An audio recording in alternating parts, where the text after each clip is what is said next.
Hey, so January 10th of 2023.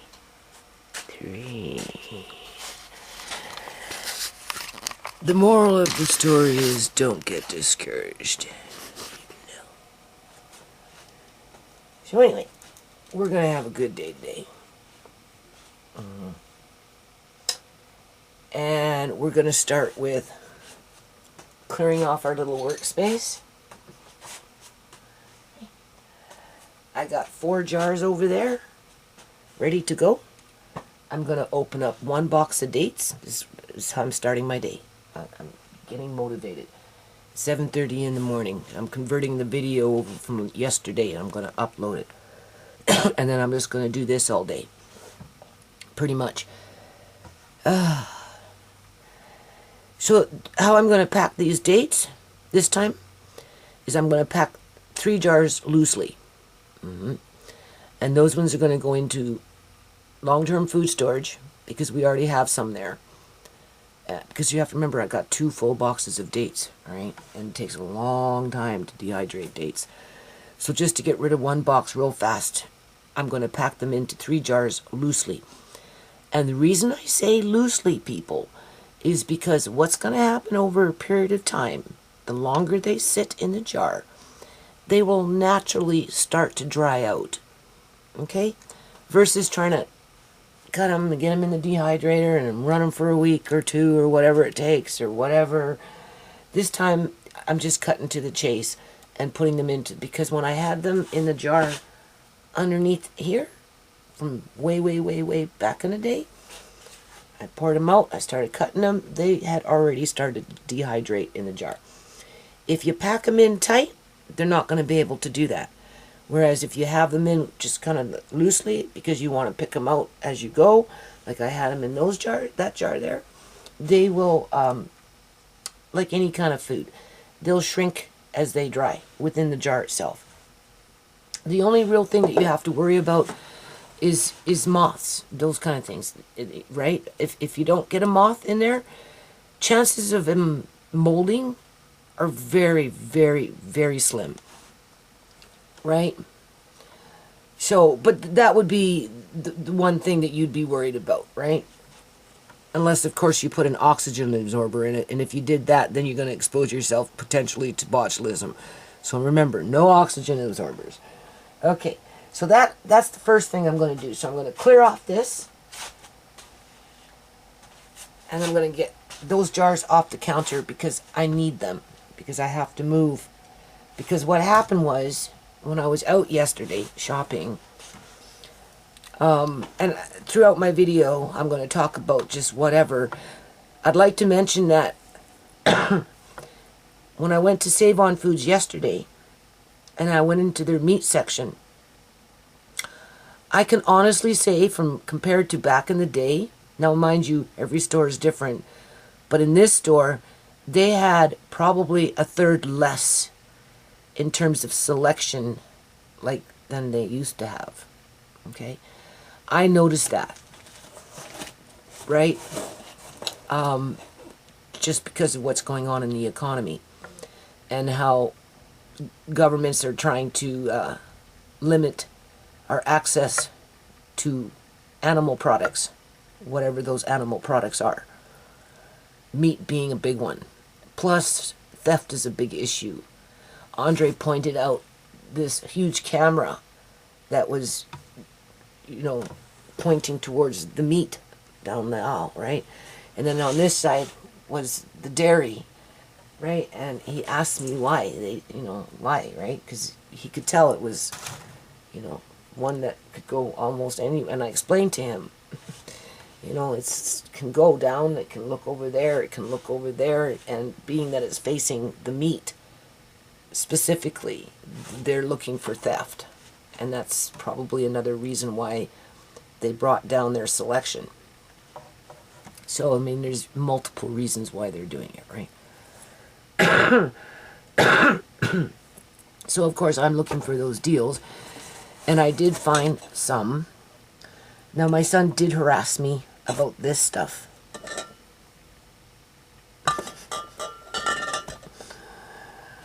But besides that point, right, I ended up buying him a ham for himself. I told him he can have the turkey in the freezer if he wants it, if he's so concerned about me canning things and, just whatever, right? And, he's just, he just goes me on. So I ended up buying, so what I'm saying is I ended up buying some pork that was on sale. Got me into trouble over 70 cents worth of bags, basically. So if I don't get it at home, I get it in the freaking grocery store. I got some beautiful parsnips. I do plan on canning this pork, and I'm going to do it fast, and I'm going to do it today because I actually feel like I have some energy. And if I get on it real fast, like as soon as I'm done with the dates, so I can get some counter space going on, right? Because I can't take these downstairs until I get into Auntie Shemay's room and start reorganizing in there, unless I put them in my bedroom, maybe underneath my bed, which I'm contemplating to maybe do. But besides that point, I'm going straight up into this pork. And I think what I'm going to do, again, is I'm going to go for that comfort food.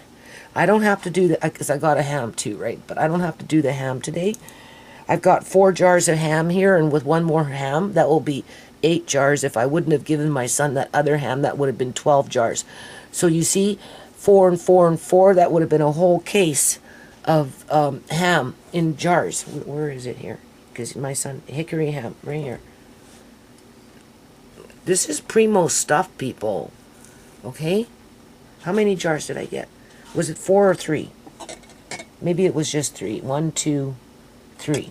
I got 3 jars. Okay, 3 jars. So if I would have kept the other ham, I would have gotten another 6 to 7 jars. I would almost have a case, but I gave one to my son because, he's goading me, right? And I kept one for myself because, again, I got $4 off the ham. It was $23, so I got it for $19. I like this, people. I like this. Plus we get the extra lard, right? We get the cracklin, which honestly I ate the whole bowl.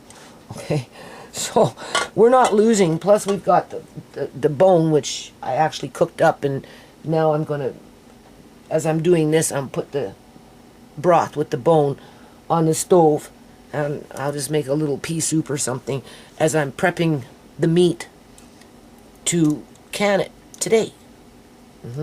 Because it's pork, right? If you buy beef on sale, you have a few day window, because beef can sit in the fridge for a week, really, if it's, not at its real spoil point before they sell it, right? Even at a discount price, because, beef just has a longer shelf life in a fridge than, say, chicken or pork. If you're buying pork on sale, like just raw pork, you kind of want to get up on it as fast as you can, otherwise put it in the freezer. So that's why I kind of have to do this today. But because I'm so tired with canning, it's not like I want to can anything. So sometimes when you add on that little extra pressure, well, it's got to be done today because it's pork. It was at a discount rate, and and by the time you're done, you're going to get yourself, 7 jars for sure, and then a few miscellaneous, right? You know what I'm saying? And it's all at a discount rate in terms of, price. And yeah, you're right? And you make it tasty. Go for that comfort food again. I'm going to go for the comfort food. So that's why I'm going to do pork with parsnips, because the parsnips are so flavorful, people, that it's just going to enhance that pork. I can taste it already. And maybe just a few carrots for color. That's all. And that's what I'm going to can. So, and I'm going to do that today. Even if I have to take a nap, right? Then I get up and I get right back at it, so that by this time tomorrow, I'm done. I don't have to worry about that pork. It's gone. I did ended up putting in my fridge, but I'm glad I double bagged it because it was really bloody, right? And I don't want to have, to deal with that mess. So, but before I can do any of that, do this. So I'm going to start working on this. You know, and then dishes, and then Mari, and whatever. And yeah, I will probably end up burning out. But then I can maybe take a nap, and then just get up, and I figure get a couple of roasting pans.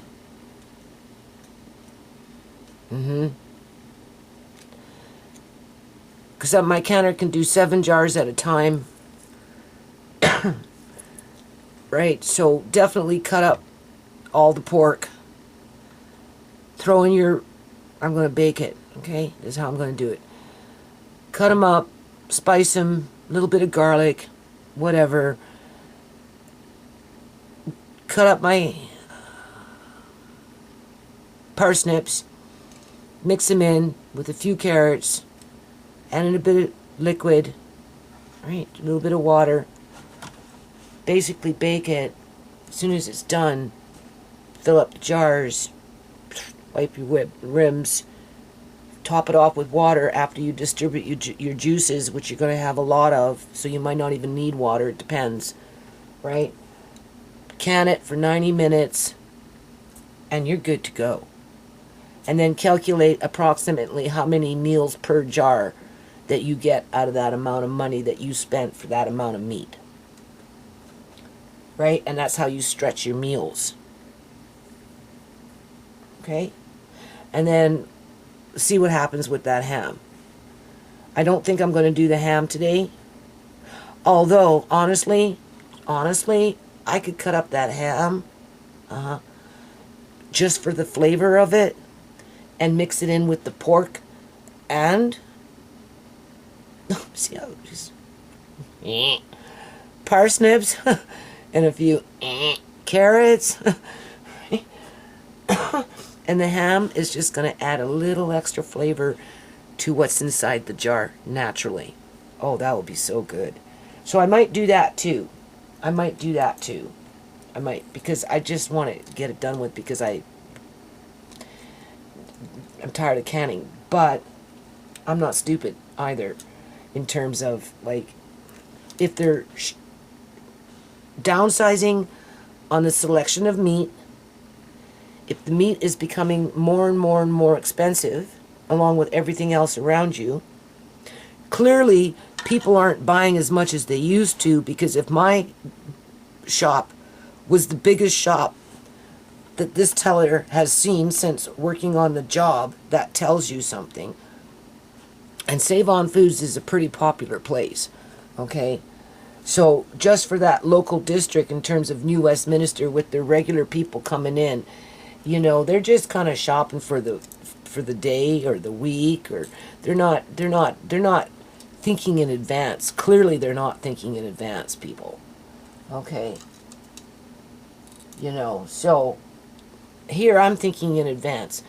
And I don't want to say I'm dedicating this video to Shelley, forever blessed, but let's just maybe dedicate this video to Shelley to keep her motivated to prep, because it can get draining, it can get frustrating, it can pile up, it can get annoying, sometimes it can get expensive, but if you don't work for it, you don't get it, right? God helps those who help themselves. And in a situation like this, this is where you're helping yourself and your family. It doesn't necessarily seem that way, because the rewards of your effort oftentimes are not appreciated, right?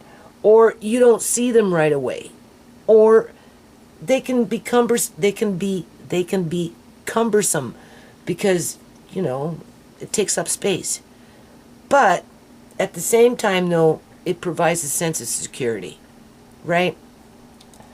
And that's where God helps you after the fact, right? So this is in dedication to Shelley. This is so that, you know, I don't think you do canning yet, but I highly recommend that over the year you invest into a pressure canner. Get yourself a big one, Don't settle for a little one. You can't do nothing like that, because when you're getting into these size jars, you need to get seven of them at least into your canner. Okay, so you're going to need a big one, and you can shop on Facebook and maybe pick up one, cheap. The one I'm using, I got on Facebook for $100, but I ended up buying a new. I just did it recently as backup, because I've been working my canner hard like a workhorse, like any appliance around here that I use all the time. The rubber ring. I got a new gauge. There's those little things I still have to get. It's a little, right? Just in case, right? If one should go, I can replace the part, and my canner's good to go probably for a very, very, very long time. And so, but if not, then yeah, you're gonna have to like fork out maybe $250, something like that, US. I'm not sure, maybe cheaper, just to get yourself a good canner with a gauge. Okay, the one that you can read, right? And make plans to do this, because it's nice to have the mung beans. It's nice to have the chickpeas. It's nice to have the oatmeal in bulk already.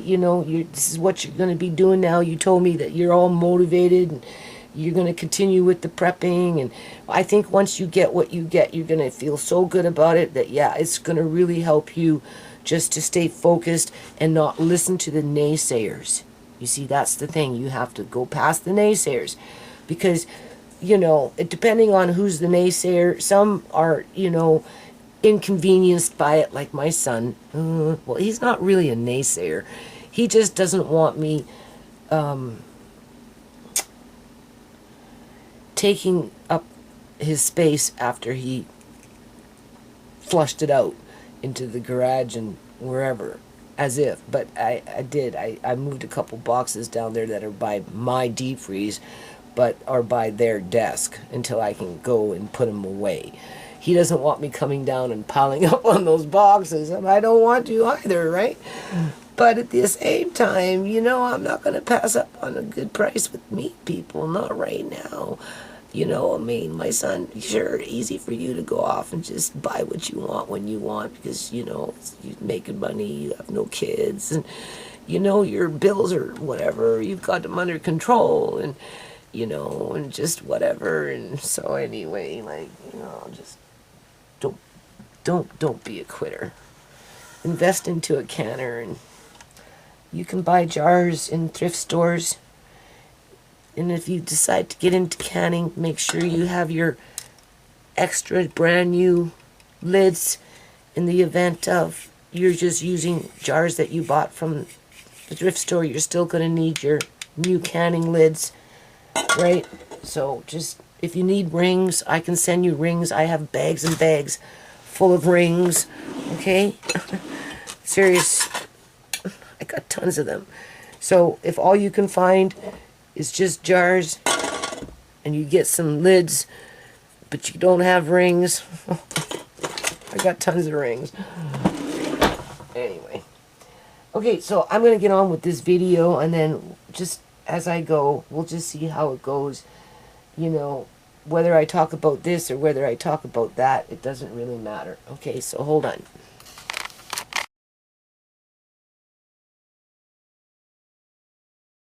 Okay, so before I can get into the comfort food with the pork, I have to get these jars off my counter. Alright, they've been sitting there for days because I've been so tired. I didn't even have energy to fill up jars. But I'm doing it now. Right? And just walk you through it. This is how you do it. It's the only way. Otherwise, you're going to be stuck in that grocery line with your two little carry baskets, and that's all you're going to get. This is what got me into trouble. Look at this. There's 10 cents times 7. 70 cents. Stupid shit. Anyway. So, this is the mulberries. I ordered a lid, a metal lid for this jar, because I don't have a lid for this jar. I measured it, and I don't know, these lids that they're saying would fit this jar doesn't fit. Do you see that? And when this lid came in, I thought I was going to get more than one. I paid $29 for this lid, people. Like, how stupid is that? For $30, I could have got 2 jars with 2 plastic lids, because I already done that, right? I thought I was going to get something like 6 lids or something, and yeah, maybe I could see it. And the bloody thing doesn't even fit. It fits these jars. These ones are my other last batch of jars that I ordered, and these ones got metal lids. Because, again, I prefer metal lids, right? So, alright.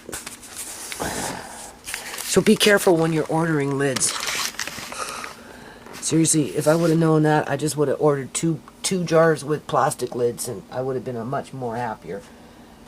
I can take that lid and put it on a jar with a plastic lid with those types of jars. I just haven't done that yet. Yeah, here's...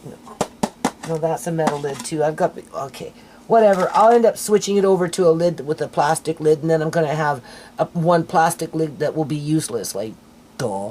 For $28. And the jar that I wanted the lid for still doesn't have a lid, because these lids don't fit. Because that jar is from probably 15 years ago. So they don't make those jars no more. Right? So pay attention to that when you're ordering things.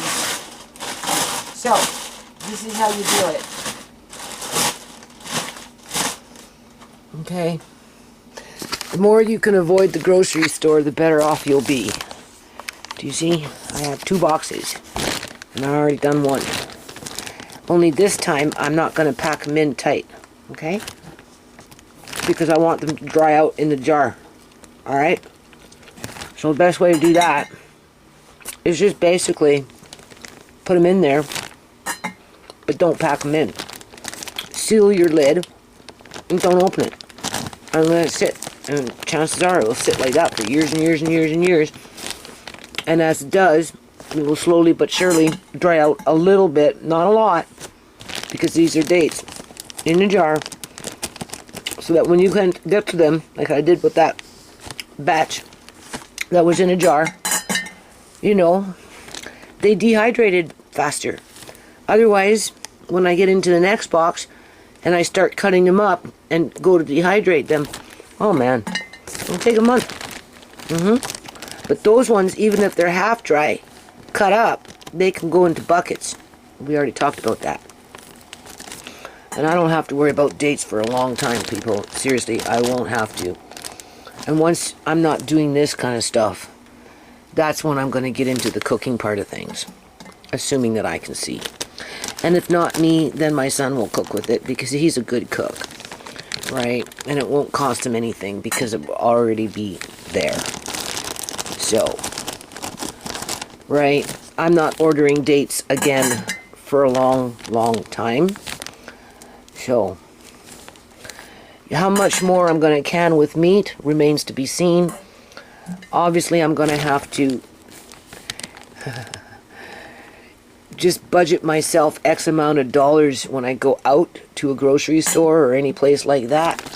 I don't cap it at, you know, whatever. I mean, sometimes I'm good, sometimes I'm not, right? Like this last time, it added up fast. But I'm going to kind of show you, like, for example, as I do this video, I'll just show you a few things that I did buy. We already know that I bought that evaporated milk at 24 cans. That came in at $74, so of course that's going to bump up your bill, right? These, I bought more for the jar. Honestly. Don't get me wrong, I like pickles. I have my own pickles that I can. They're still in my house. I have lots of pickles, right? But I really like these jars, and these were selling at $6.99 a jar, which for pickles, that size jar, I would say is pretty reasonable, considering how much I pay for jars, because if you look, it's not much different, right? So, after it's all said and done, you got yourself a good jar for food storage, okay? For whatever it is that you want. You maybe not be able to can with it, because you can't really can with those, but on an emergency situation, if you had no other jars and you were trying to ward off starvation, you could can with those jars. You could. I won't. I'd put dry goods in them, and they're good, right? And they're a good size, okay? So, you know, when you're going out shopping, keep that in mind. You know, if you're going to buy a jar of pickles, go for the bigger jar so that you have that food storage container after the fact. So you get, you know, more value for your money that you're paying, right? Otherwise, I wouldn't have bought pickles. I bought that basically for the jar. Right? Although Andre loves pickles and will gobble those up real fast if I allow him to. Okay? So I guess I'm going to empty out this box. Doesn't take me long to start getting tired. I bought a bag of sugar, 10 pounds of sugar. I thought it was on sale for $11.99. And I thought, okay, scoop up on a bag. Right? Because I have sugar. The only thing is I can't get to it because the piano's in front of it. Because when my son did what he did, he moved the piano and I can't even get into that food storage area. But I'm going to be working on moving the mattress out and bringing it up. Put it on my bed frame. Move everything off. It's going to be so much work. But I'm not throwing away an $800 mattress that I paid for. Because I'll need it when I move from this house, right? But when I get in there, I have tons of sugar. Because I made sure I bought sugar because I do canning with sugar. And I think the last time I bought a big bag of sugar like that, maybe $12, and now it's $18. Because it turned out to be $17.99. Because I was reading the bill, right? Before I left. I said, what's this? It should be $11.99. No, it was something else that was $11.99. I said, wow. And that's one of my bad habits. Coffee and sugar. It used to be tea and sugar. But then Uncle John introduced me to coffee. And I'm pretty much a straight up coffee drinker. And I can probably drink a cup of sugar a day. Yeah. After it's all said and done. So, we got to think about, well, what bad habits can we change and replace them with other habits to save on money?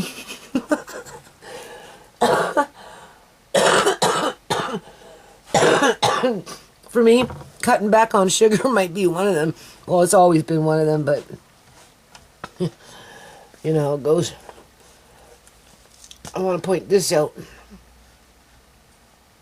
This, too, was expensive. I think $9.50 or something dumb like that for just instant Folger coffee, which is probably has an additive to it in terms of it's not 100% quote-unquote pure coffee.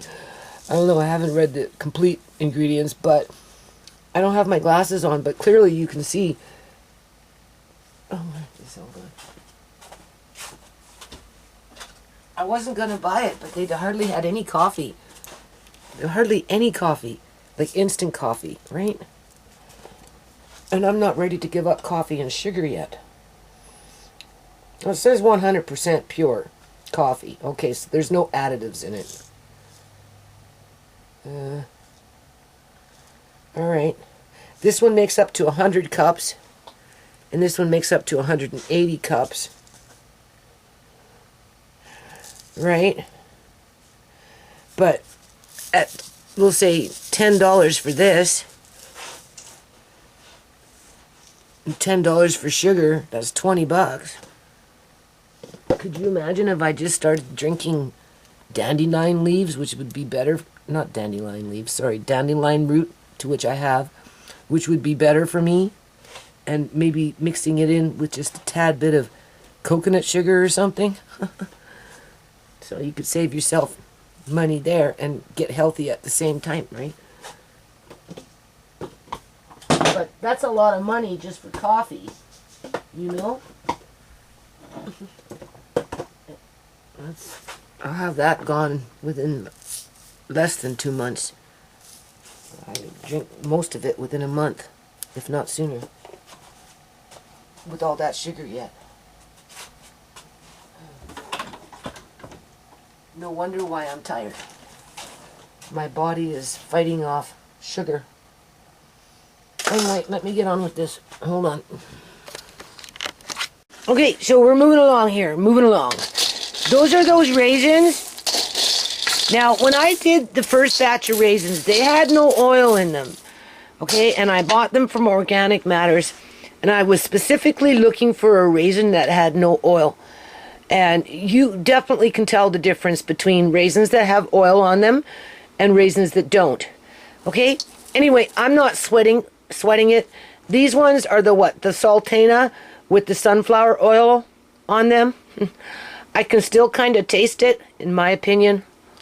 Right? But for what it's worth, I'm not sweating it. Now, I just took these out of the dehydrator.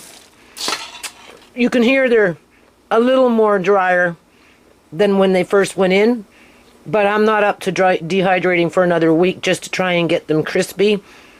And with the fact that they've got that sunflower oil on them, I don't know. I don't got time. So anyway, I got one jar here. And after this cools down really, really good, it has to be really just completely cool, I'll fill it up. And I've got 4 more. And I'll do like probably 2 more jars of raisins because I have, I think, half a box yet.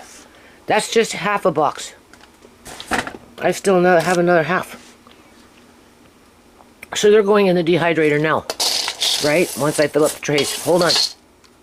I start eating certain things, and if they give off a real strong burst of sugar or histamine or whatever, my chest, I can feel it, eh?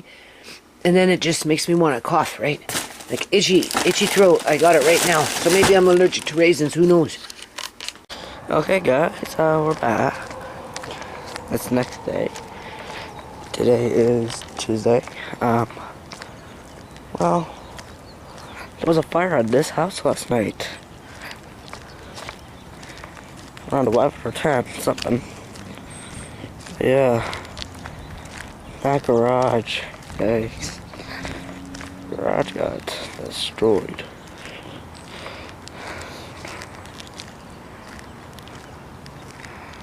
Yeah.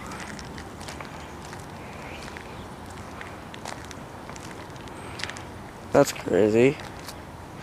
By the way, this is on Trace News.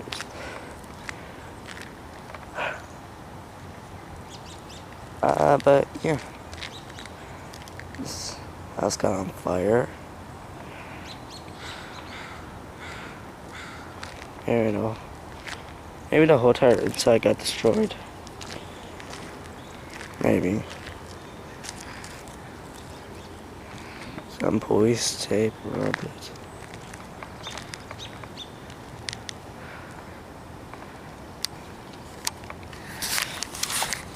But yeah. The house got on fire last night. I don't know why. But yeah. Huh. But yeah, that was bad. Scary last night. Yeah.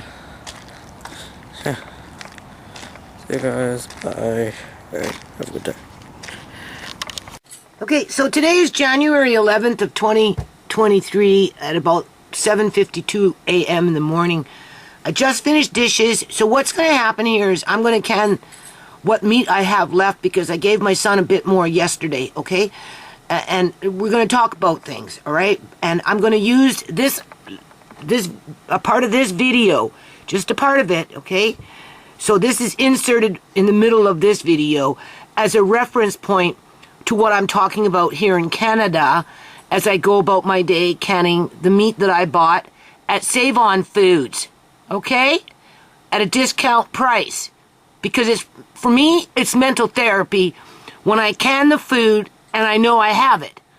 So, but as a reference point, we're going to listen to Wuan, right? This is a new video. I don't think it's that many days old. 1 day ago was the last post. Where am I? My eyes are bad today. Funny how they were okay yesterday, but today they're whacked out. So this is just like within the last 20, 48 hours where this video went up. Okay, I've queued it where it talks about people of Pakistan fight for survival. Okay, so we're going to listen to this. All right? And then as I get into my video, at some point, off and on throughout my video, I am going to make reference to this, okay, just as a point on the map, okay? All right, let's just listen, and if I want to say something, I'll stop the video and I'll say something. So hold on. When Sri Lanka was in the grip of turmoil, we told you time and again that this was not the worst economic crisis of the region. The perfect storm was hovering over Pakistan. Well, it's now time to tell you, we told you so. Just today, news came that Pakistan's Defence Minister Khwaja Asif has described the crisis in stark, simple words. Pakistan has no money for imports. Pakistan might face a blackout. It has no money to buy oil. Pakistan's shrinking forex reserves are hovering around $5 billion. So what does Pakistan do when the bottom has fallen out? Hey everyone, I'm Shane Murphy. Hold on. Today we'll talk about how to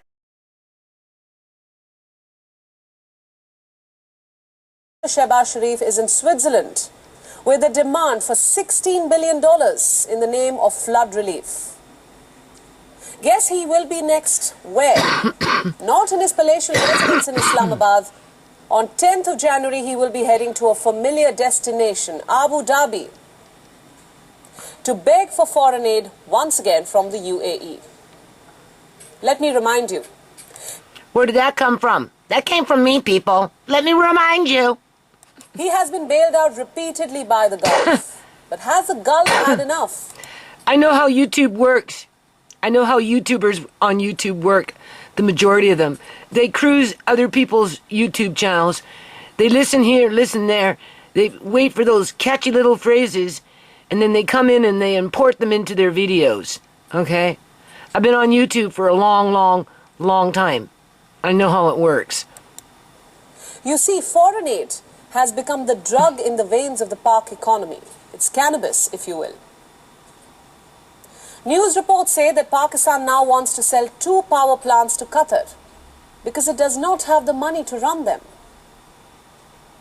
While the government has no money to run the state, the people of Pakistan have no money to buy basic necessities, to buy food because of rampant inflation.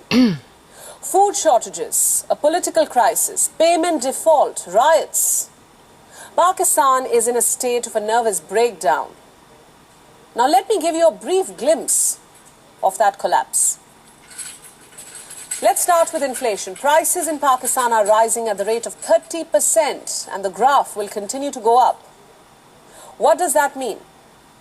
Kitchen supplies, essentials, staples, the prices of rice, pulses, sugar, salt, flour, they're all rising by the week. So who is affected the most? The middle class and, of course, the poor. The fat cats are comfortable because the wealth is in their pocket. They have nothing to worry about. It's like those smart cities in British Columbia, Canada, that are nicely tucked away with their peacocks and parks. But the others are going hungry. Let's not forget we are talking about a country where at least 34% of the population lives below the poverty line. They earn less than $3.2 a day, which is a little over 700 Pakistani rupees. But in Pakistan today, a 20 kg bag of wheat alone costs 3,000 rupees. Remember, inflation does not punish evenly. The situation in rural areas, particularly in Sindh and Balochistan, is beyond desperate. Balochistan's governor says there is no food. And how can the poor afford their basic food? Moong dal, a staple, costs up to 310 rupees per kg. Potatoes range between 35 and 90 Pakistan rupees per kg. Onions up to 220 Pakistani rupees per kilogram. You're listening to this, right? Chicken is out of their reach, up to 460 rupees a kg. Onion prices have gone up 501% when compared to last year. Chicken, 82.5%, costlier than what it was last year. Salt, 49.5%, tea, 65.41%, wheat flour. And of course, none of this affects us because this is in Pakistan and I'm in Canada and the people in the States are in the United States. So, you know, we're at very arm's length to this, right? 45%. Why am I telling you all of this? Because we're talking about essentials here. Wheat, tea and onions are not a luxury. Rotis and naan are a staple in Pakistan. So what do? You fight for survival, and that's exactly what the people of Pakistan are doing. There are reports of fights breaking out at ration shops. There are reports breaking out at Save On Foods with the Karens jumping in saying, "Stop stealing 10-cent bags!" There are reports of stampedes at ration shops and deaths due to stampedes. You owe Save On Foods 70 cents for those bags that you tried to steal. Quick, call the cops. Tragic videos have surfaced online. In one of them, people can be seen running behind a truck, a food truck. This is the plight of the people of Pakistan. Local reports say that Pakistan is running out of palm oil, soybean oil, sunflower oil. Once again. Now you know why I tell you, if you get a piece of meat with a whole bunch of fat on it, don't be too quick to throw out the fat. Just render it, okay? And then freeze it, depending on the fat. Essential items, they have disappeared from the market. It gets darker. Pakistan's defense minister says that the country may soon run out of electricity. Brace for blackouts is the message coming from the government, isn't it? ये जो existential threat है इस वक्त हमारे पास जो है import करने के लिए पैसे नहीं है अगर ब्लैकआउट हो जाएगा सारे पाकिस्तान में ब्लैकआउट हो जाएगा हमें उसकी पॉलिटिकल कॉस्ट भी बेयर करनी पड़ेगी लेकिन दुकानें भी बंद हो जाएंगी कारखाने भी बंद हो जाएंगे मार्केटें भी बंद हो जाएंगी सब कुछ बंद हो जाएगा Scary words. Pakistan has already announced a series of austerity measures. Markets have been told to shut shop by 8:30 p.m. local time. Marriage halls need to wrap up by 10 p.m. But is it enough? The answer is no. There's more misery in store. Prices of flour, sugar are expected to go up even further. Sugar. 2 years ago when I bought it in a 10-pound bag, maybe $12 at best, on sale. Now the same bag in the same store is $18. Okay. Ghee is expected to cost up to 62% more in the coming days. Now, what is the government planning to do about it? The golden elite, along with politicians, are in exotic locations for one reason or another. AKA smart cities. The political power elite has just gathered in Geneva. What's happening there? A fundraiser for Pakistan. They are calling it the International Conference on Climate Resistance Pakistan. The event is being attended by some Western leaders, and Pakistan plans to raise $8 billion from a skeptical world. Pakistan's army chief, though, is on his job. The army chief, remember, is often considered to be more powerful than the Pakistani Prime Minister.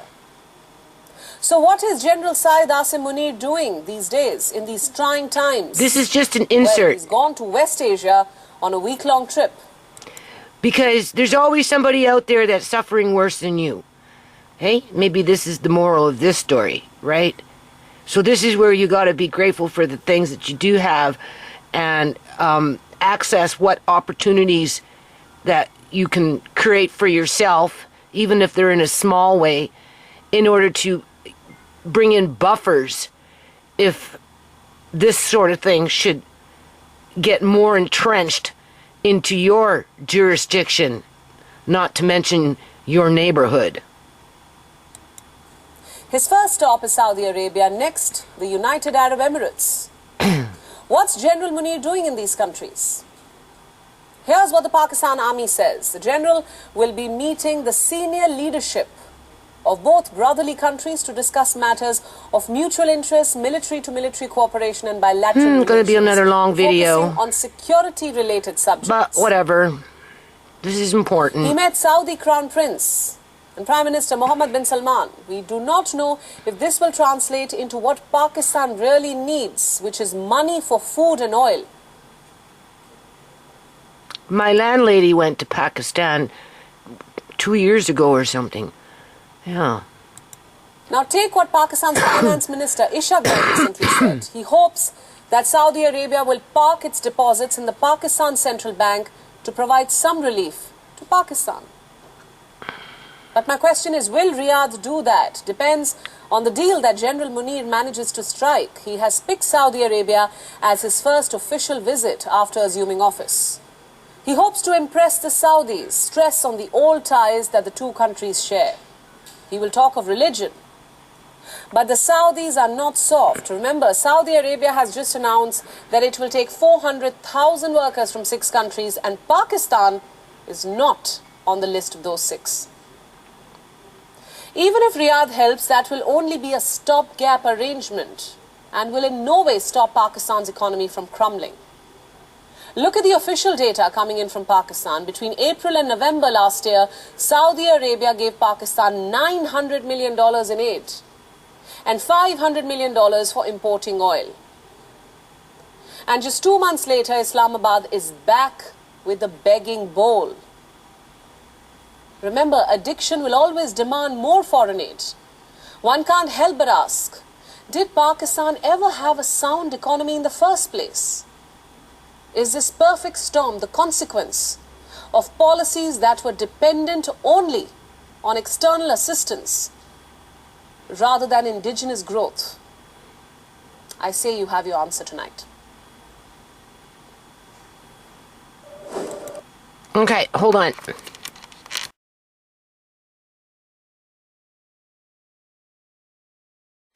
Okay, so we're going to carry on with this video.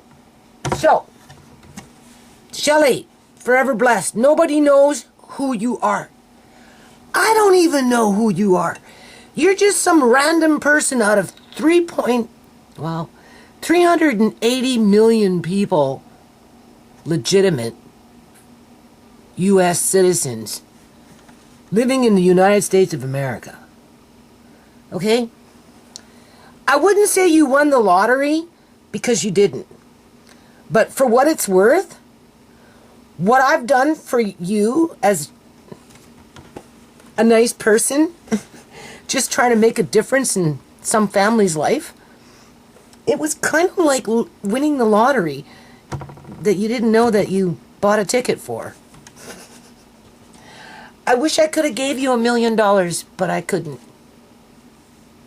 Instead, what I did, people, and I'm sure Shelley won't mind me talking about this, because, you know, if more people were to do this for other people, just randomly, okay, completely at arm's length, in light of what's going on in our economy, with the message that you can do it, whatever you see me doing in terms of food prepping, you can do it. But sometimes people don't know how to start. Or, you know, they can't make that investment to the point where they can justify that they spent that amount of dollars to get that amount of, we'll just say food in this situation, where you're not going to use it immediately in terms within a 1 month food budget, right? Because especially for those below a certain income level. But this is where you have to, like, I don't know, be a risk taker, you know, be adventurous in life and, you know, go outside the box and you take risks, create opportunities where opportunities can be found in terms of long-term opportunities, not necessarily the short-term opportunities. So people are probably wondering what I'm talking about here. Shelley would know. So Shelley is the precedence for other people to do something similar for other people. Because on a grander scale, in terms of a foundation, in relation to federal trademarks, where I had the vision of being able to do what I've done for Shelley and her family, for multiple families, through the foundation in partnership with other organizations to bring in food security on a local, state, provincial, territorial, whatever level, right? Okay, across the country. That's what the trademarks were supposed to represent. But that never happened, people, because it was too good for it to happen. That's not what our governments want for us. And that's why I just cut to the chase. And in a nutshell, what I couldn't do on a foundation level, I did on a personal level for a random person in the United States, least expecting it. Nobody knew. I didn't even know, because it was spontaneous and it was just something that I wanted to do, because I am winding down, right? But I don't want to give up the good fight. So I'm passing the good karma to somebody that can now build on their own food security, because they've got a little jump start. They've got a little bit of gas in the car when maybe the gas tank was empty, and they can now go out and branch out and maybe educate others to do something similar in terms of whatever is going on in Shelley's house now. She's not alone. She's got her mum, and she's got a few other people that are supportive of her, who can all band together and make a similar order for themselves as a group, and then divide the bounty, so that whatever's starting in Shelley's home can branch out now into other homes within her little group of, you know, family and friends, so that they can build in that food security. That's why I did what I did, because I wanted to give her, I didn't want to be here in Canada doing what I'm doing, looking like I'm bragging, okay? Because it can look like I'm bragging. Very easy for other people that don't necessarily have things. And this is why I kind of put that video in front of this, because there are always people out there who have it worse than you. And Pakistan is just one example. And for people to think that it couldn't happen here in Canada, or it couldn't happen in the United States to that extreme, like it's happening in Pakistan, well, they're the Karens, they're the ones with the blinders on, they're the ones that got their head in the sand, they're the ones that think that they know everything, but really they don't know much, because, you know, they're more control freaks than anything else, or whatever it may be.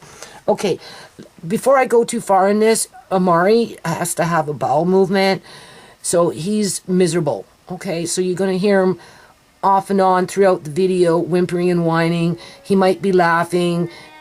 You can hear he's kind of crying, because he has to push it out. And, you know, the last time we went through this, right, it took a couple days for him to get, because that's just the way his body is. It's you know, he's lubricated naturally, so that's not the problem. The problem is it's just because of his situation, you know, it bogs up, and his body just kind of has to go through the motion, and he finds his way, And plus he hears me talking, so, you know, he wants attention as well. So I'm going to have to be dealing with this probably for a day or two or three. Hopefully it started last night with his whimpering and whatnot. Today he's, you know, he was playing just 10 minutes ago until I started talking. And now he's like, you know, okay, so I'm just letting you know. He's fine. He just has to have a bowel movement. And that can take some time. So, okay, so in the meantime, in a nutshell, basically what I did before I went out shopping on the 9th of, I want to go get him some juice or something, so hold on. Okay, so I gave him some milk with some vitamin D. He'll be happy there for a bit, and he's starting to be my little smelly belly, so I'll change him very soon. But it's, you know, it's a hit and miss with this, people. You know how it goes, right? You've been watching my videos for a long, long time. Okay, so anyway, I don't know what I was saying. Other than, I'm not trying to make myself look like I'm, oh, here we go. Bragging here, okay? Far be it, right? Because I know other people out there are having it really tough. Okay, especially a lot of people in the States. United States politics is completely different than Canadian politics. That's not to say that we don't have poverty out here and people aren't struggling, because we do.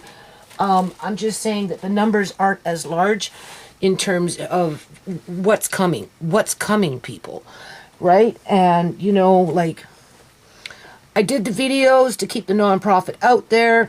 I did the videos to try and encourage people to help me with the foundation so that what I did for Shelly, we could do for 100 families. But it didn't work out like that, okay? You know, right? Okay. So basically, in a nutshell, what I did for Shelly, Forever Blessed, just as a random act. Nothing more, nothing less, only because I could. And I just wanted to pass on the wealth, the food wealth, that is, okay? And pass on the goodwill and inspire somebody else to pick up the torch as I'm going into retirement with my food prep. Okay? I don't want to lose the momentum. So I have to pass it on so somebody else can pick up where I left off. Okay? That kind of thing.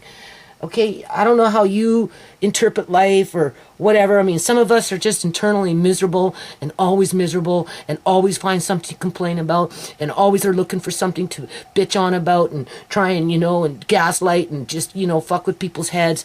There's a whole lot of Karens out there, but besides that point, you know, she made a post to me mentioning that, see, out here we don't have food stamps. We do have food banks, but we don't have food stamps. Basically what we have is social assistance,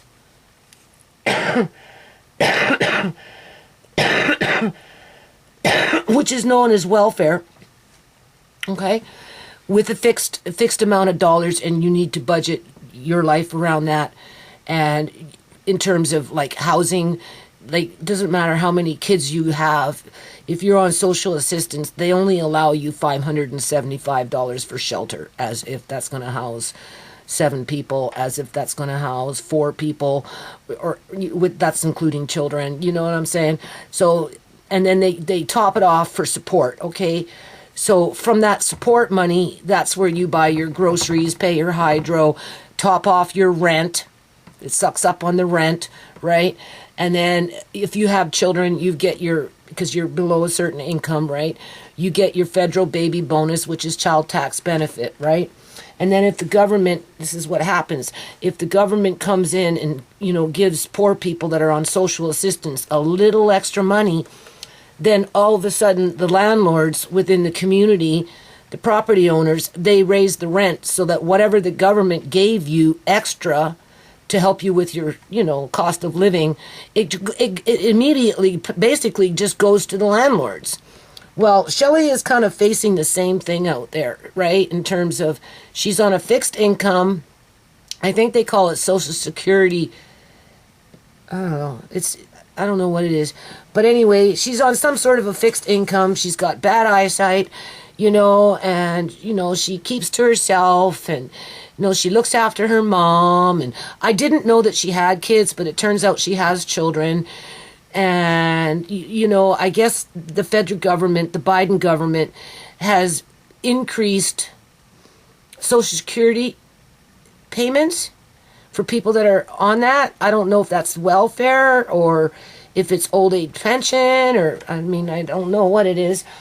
All I know is as the government's increasing that to offset the cost of living,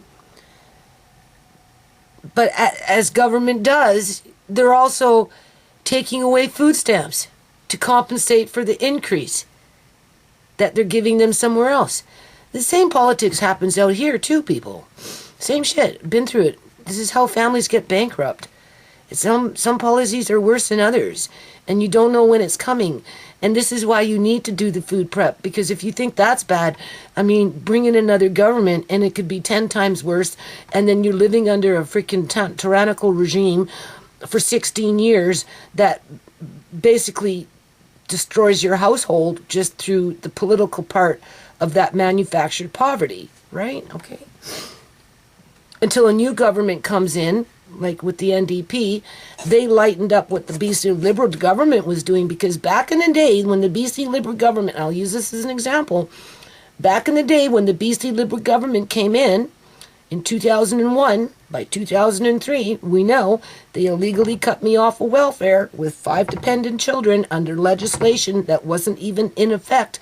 And even if it would have been in effect, it wouldn't apply to me because I had dependent children, and the worst that they could have done was take off $100 off my check.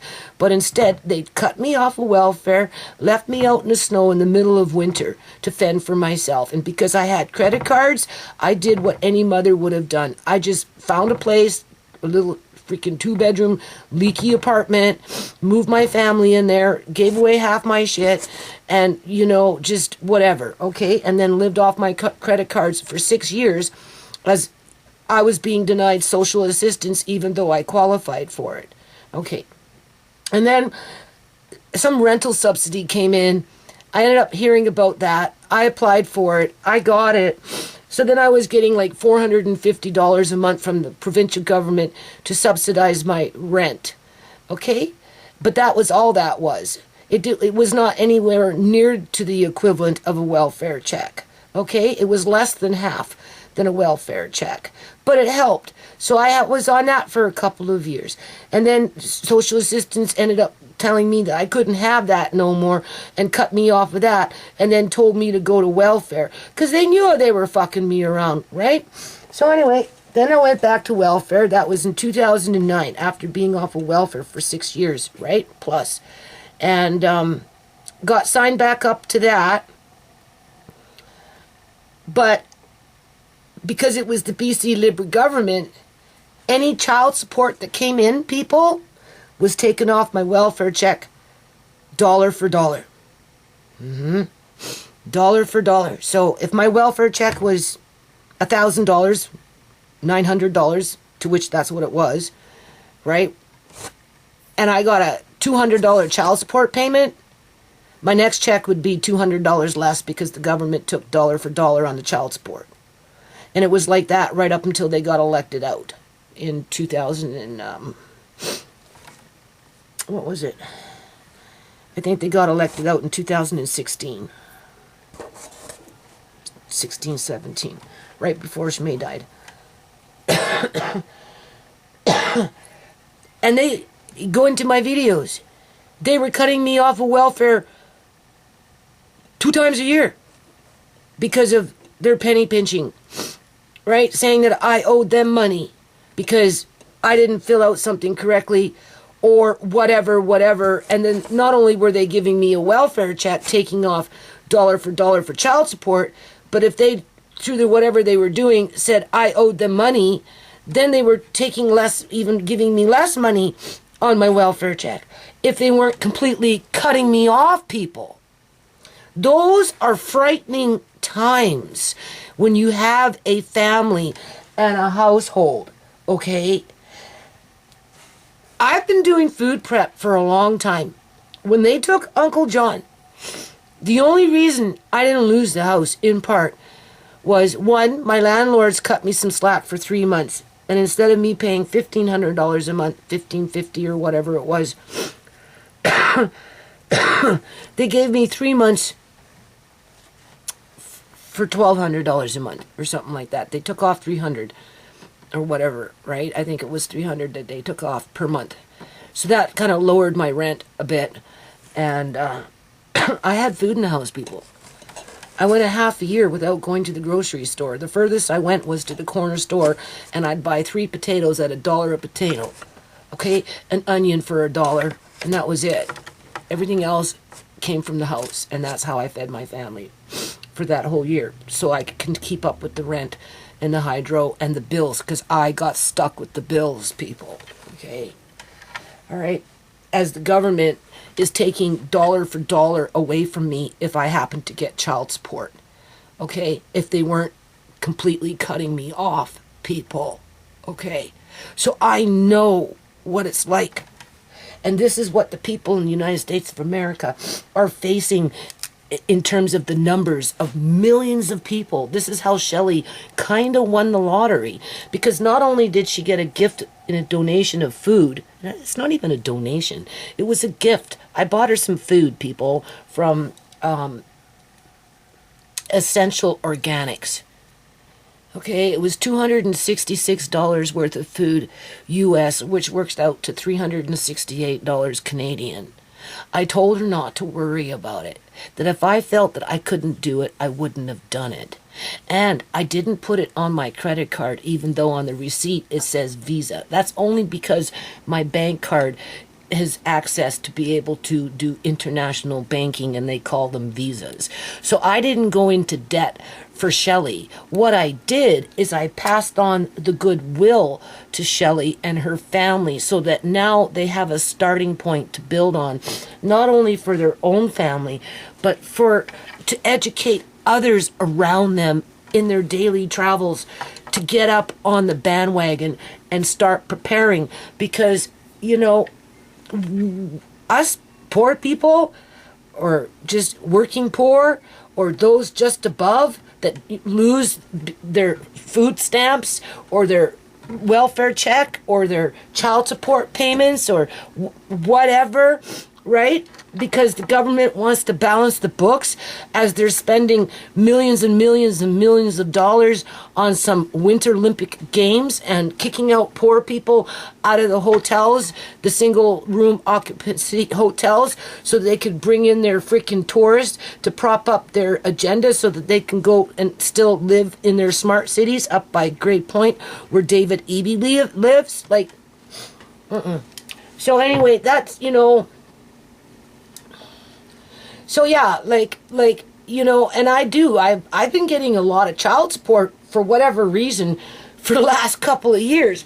But you see, it's child support for Sierra and it's child support for Marcane. And I never got the child support when they were little people. But it's in the system. So I think the majority of it, if not all of it, the last time I got a invoice coming in, because I requested from Family Enforcement Maintenance Program to see where this money was coming from, right? And it appears to be coming from Sierra's dad, okay? And he's in just across the water, just across the border. He's in Tacoma or Oregon or Seattle or someplace like that, right? Tacoma or Seattle. And you know, that guy, I'm telling you, one time he got into a car accident, did his, oh, woe is me, you know, whatever, got his $100,000, and by the time it got to court, people, I was lucky to get $3,000 out of $100,000, okay? So I don't feel freaking sorry for this dude for paying child support after all these years, even though Sierra is dead, because I am looking after his grandson that he abandoned, not to mention he abandoned his own daughter. Okay? And what have I been doing with it, people? I've been investing it into food. I've been investing it into jars so that my family, Andre, can have access to food as the economy gets worse. Okay? Because what I showed you with that video from Wuhan News in terms of Pakistan running out of food and this, that, and everything else.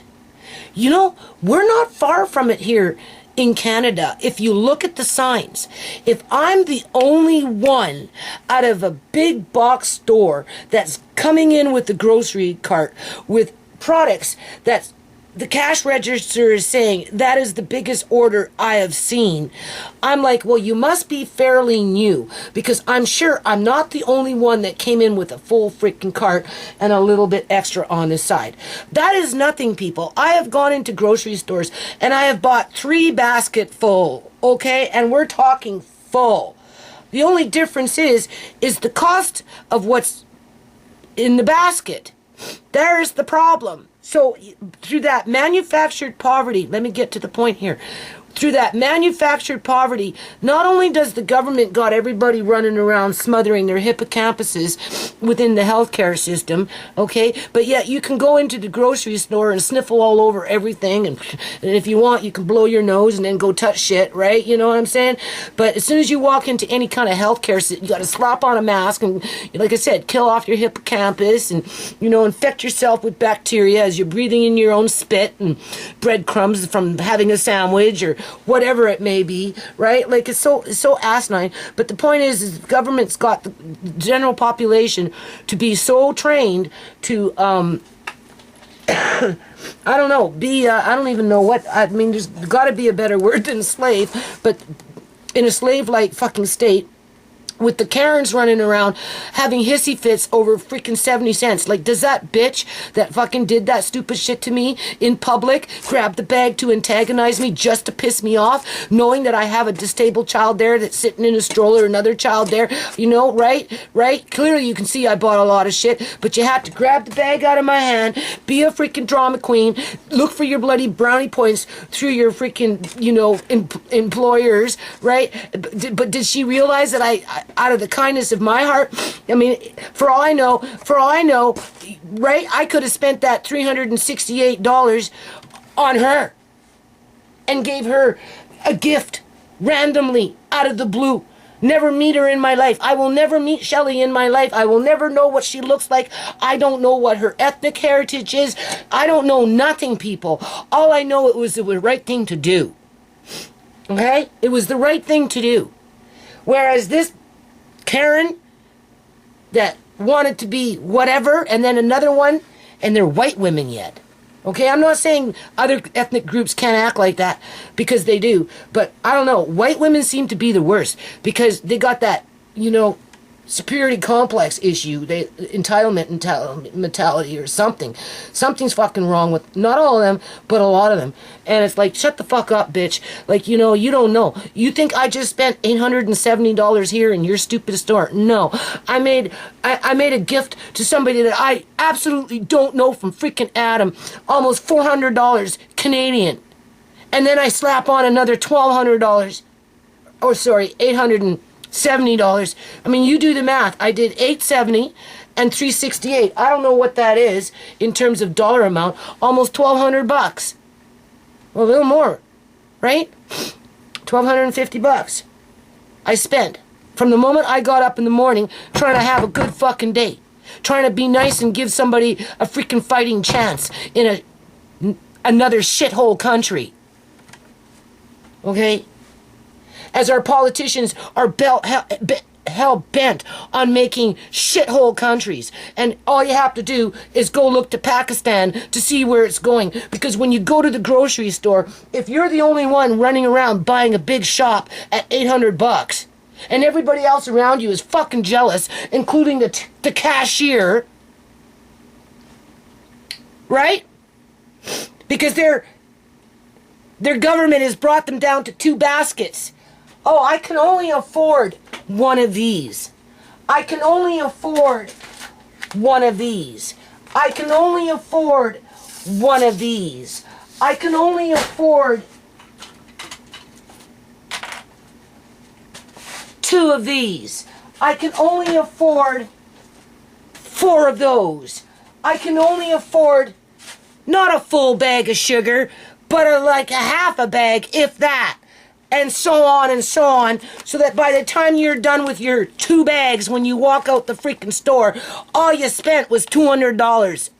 And you can't afford anything more because you didn't get much for your money. Because for the amount of money that I spent, I didn't get very much either, people. But there is a method behind my madness here. And this is the point of this video. And this is why I did what I did for Shelly, so that she can see the madness behind the method. If she wants to be able to feed her family, whoever is in that family, it doesn't matter the number of people in the family, she needs to jump ahead, like, you know, get into a time warp, or like a time machine, and she needs to just get into that time machine and just jump ahead and put herself 3, 4, 5 years where she's going to be with her family. And you know what? If the government's got everybody running around spending their $200 for a measly 2 bags of groceries, can you imagine what it's going to be like? There won't be going to the grocery store spending $200. You know, you're going to be standing in some stupid food line like Pakistan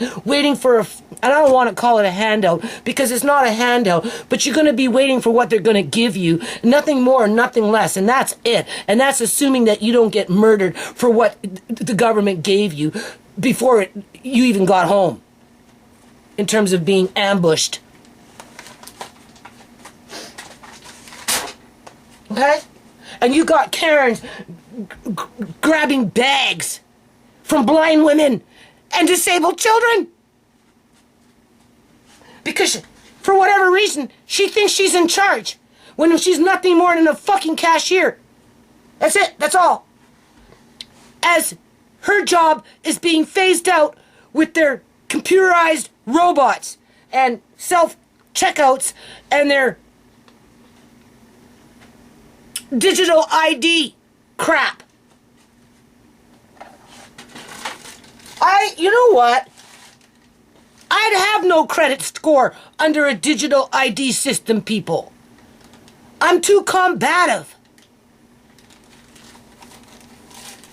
I stand up for human rights, whether they're somebody else's rights or whether they're my rights, or my grandchildren's or my children's rights. The government doesn't want that. That's why the foundation never worked. And Shelly, that's why I did what I did for you. Because I couldn't do it on a country level. I could only do it on an individual level. And out of 380 million people, you're the one that got lucky.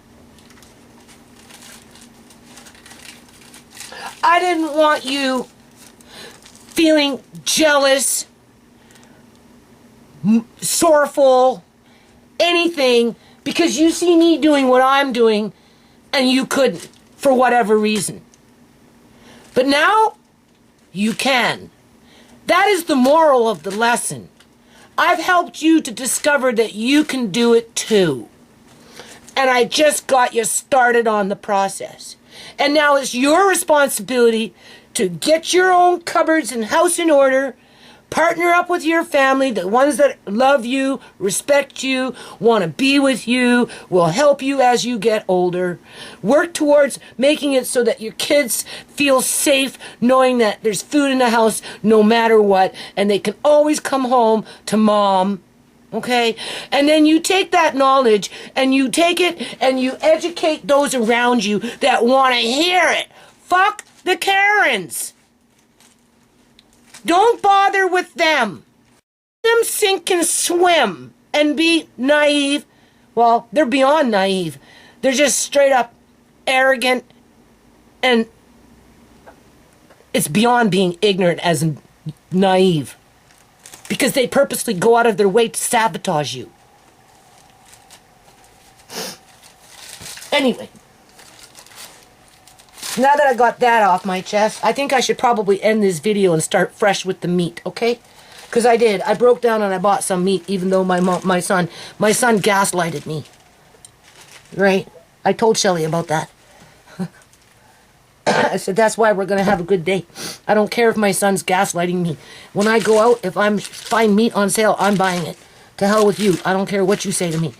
because he says, well, gee, Mom, this is, this looks good, but, we're at 90% capacity in terms of storage. Like, when are you going to quit?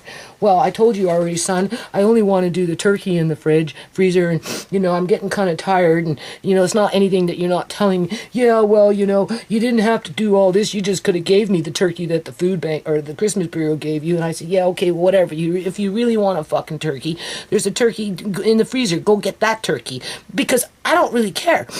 And right? And then I get to the grocery store, I see meat on sale. Of course I'm gonna buy it, people, because it's mental fucking therapy for me. Because the shit that I see, much, you see, like I said, I'm in that, I'm in a whole different fucking realm here, all right? And,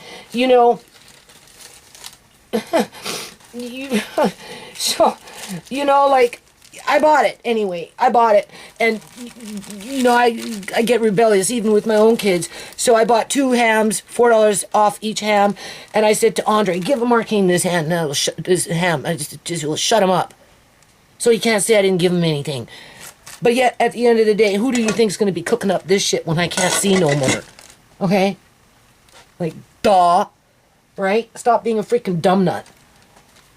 And then he came up yesterday, and because I didn't, I really don't want to can, but I'm going to, and I'm going to do it in a good, I'm going to be happy, right? And I am, right? That's why I'm doing the video, get it off my chest, right? Because this bullshit that happened with this 70 cents worth of bags, like, fuck, if you don't see what's going on around you with all these people walking around depressed, with some of them still in the grocery store killing off their hippocampuses, getting all angry and frustrated internally and just ready to go off like a freaking rocket on anybody that pokes the bear. Hold on a minute.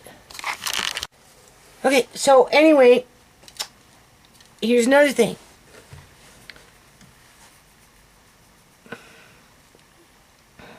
You see, sometimes when people give you things, our pride gets in the way, right?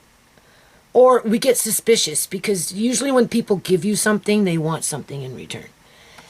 And that's another reason why I kind of did what I did, just randomly, and said, okay, Shelly, you're it. Because as soon as she said that, they're getting a little extra ad money within, whatever social assistance program, SSI, I'm not sure what exactly that is, but as soon as that comes in, she's losing money on the food stamps, because now she's in a higher income bracket, right? And not only that, but because the landlord hears that they're getting extra money on their SSI, all of a sudden immediately jumps on the bandwagon and starts raising the rent to take whatever was given to them away from them. Because that's the way it works out here, people. That's how manufactured poverty works.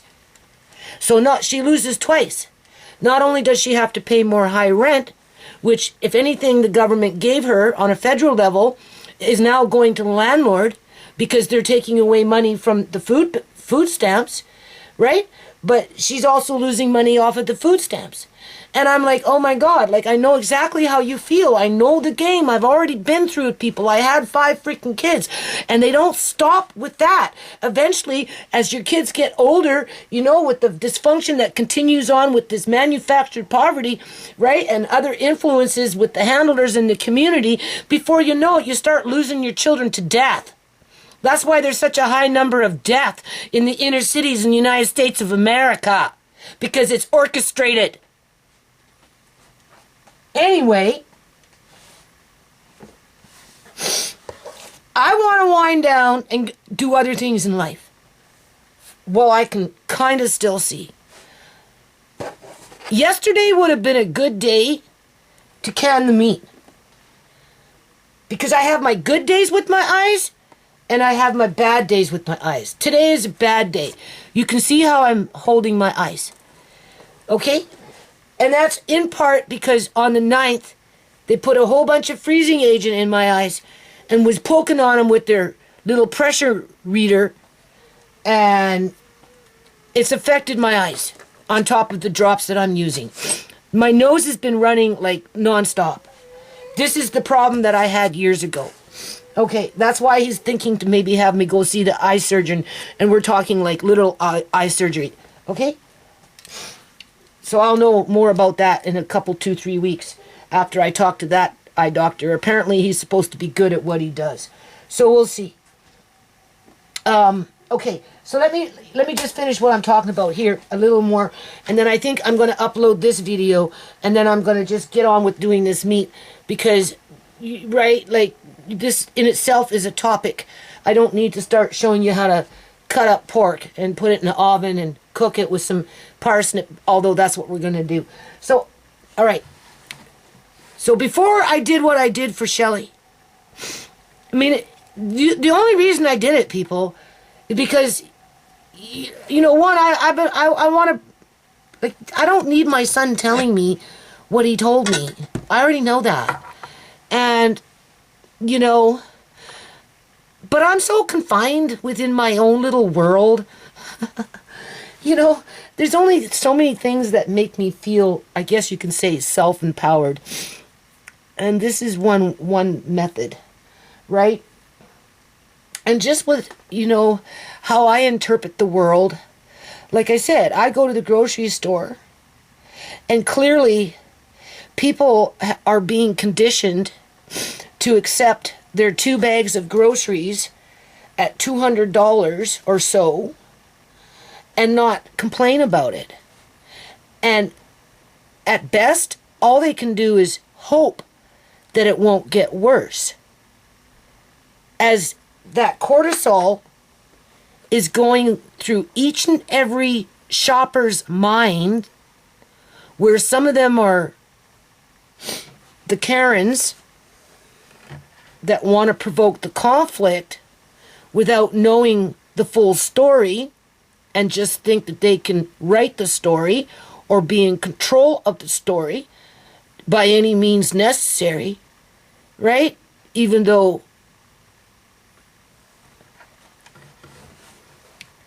you do the math. We've got 70 cents compared to... Did you hear that little ding, ding, ding, ding? I did. Somebody rang my cowbell at my door. Nobody ever rings my cowbell. It was nice to hear it. Seriously, it really was. And I heard it. That's why I turned off the camera. Before I did what I did for Shelly, I bought $365 basically worth of buckets. Like, who does that?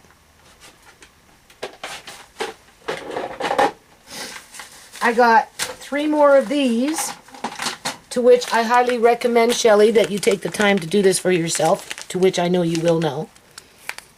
Okay? Just to top off what I have, because my son, one, has shown an interest in this, but he's kind of waiting for me to get going on it, and then once I get going on it, then he'll get going on it. And the last time I ordered buckets, I already did it. So, I'm good, people. I'm good. I'm good, because I also have other ones in freezers. So even if this stuff gets really, really expensive, or you can't find it anymore, I'm good. And my family will have greens for a long time. Okay? Whether I grow them into full-fledged plants, assuming that the potato thief doesn't come by and steal them, right? Because ultimately they're a Karen themselves. Or, what do you call it? I do them in microgreens. It doesn't matter. Or whether I have my little grow room there with my tomato plants with other things growing in there. Okay? I don't show you this stuff to make you feel jealous, to brag, to any of that. I show you this stuff so that you can like, maybe I can do that. Right? I talk about the things that I talk about with, so that if you don't realize that when you go to the grocery store and you are only confined to 2 bags of groceries or 3 bags of groceries for $200, you have to kind of look around you and realize that almost everybody in that grocery store is in the same position of you. And then you have to ask yourself, why? Why is it everybody, if you got 1,000 people in a grocery store and 899 can afford only for 3 bags of grocery between $200 to $300, while the other maybe 100 left behind can afford more, like come in and do an $870 shop, right? And even then I use my credit card for it. But you see, I'm not too worried about it, people, because I do get child support. And through this government, I'm allowed to keep my child support. I'm not being dickered, okay? That's not to say that when they bring in the liberals, because they will, it's just a matter of time before they're going to want to balance the budget and they're going to use the poor people to do it. I won't be able to do this. But when that time comes, I don't have to worry about it. It's like when they medically kidnapped Uncle John. I'll still be able to feed my family, even though they're trying to bankrupt my house for the 30th time. People don't think like that because they haven't even come into the game yet. Or if they're in the game, their cortisol is going like this, that they can't fucking figure it out because they never get a chance to really think about it and see where the culprit is. Never mind get an opportunity to get away from them, to protect their families. So I spent $365 on buckets because I'm winding down, okay, right? Finishing up with what I'm doing. So the buckets are going to help me to do that, okay? Because I am at 90% or more capacity. There's really not much more than I need other than just to top off some canned goods, that kind of stuff. Like, I still want my 12 cans of salmon. I'm only at maybe, sorry, not 12. Oh, I'd probably say, well, at least 24, if not 36.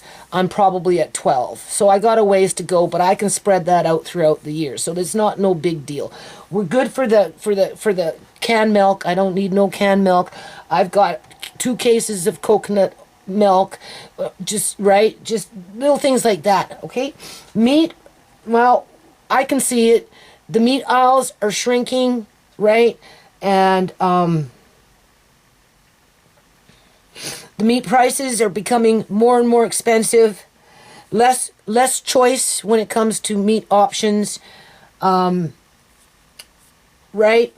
That's why you're down to 2 bags, 3 bags of groceries for less than $300, right? A maximum of $200 to $300, almost $100 a bag, depending on what you're buying, right? I mean, you might get lucky and buy 4 if you want to buy nothing but no-name brands with discounted this and discounted that. I'm not saying don't do it because I've done it. But at the end of the day, if you can't look around you and see that the majority of those people are in the same boat as you, and you have to ask yourself, you know, what's going on here? You have to ask yourself why and where it's leading to. Well, I can tell you where it's leading to, people, and this is the point. It's going to lead to next thing you know, you will be standing in some kind of food line. Maybe not a food bank line, but some kind of food line waiting for your rations. Yeah. Especially if you're below a certain income level. As the landlords are taking more money for rent, as the government now is taking dollar for dollar from the child support, or they're auditing because your son went off and did a little part-time job for a weekend and the government wants that money back even though he was in school and he was a teenager. It doesn't matter because the government at the end of the day is corrupt. And with all that, so I spent $365 on buckets. I said, just cut to the fucking chase. You want to, clear out the kitchen, get it organized, get your staples in order. This is how you do it. You have to make the investment if you want to protect the food, right? I got myself some gamma lids. I got 3 extra gamma lids like this, hoping that 3 of these will fit on random buckets that I have in my house that don't have lids, so I saved myself on the actual bucket itself.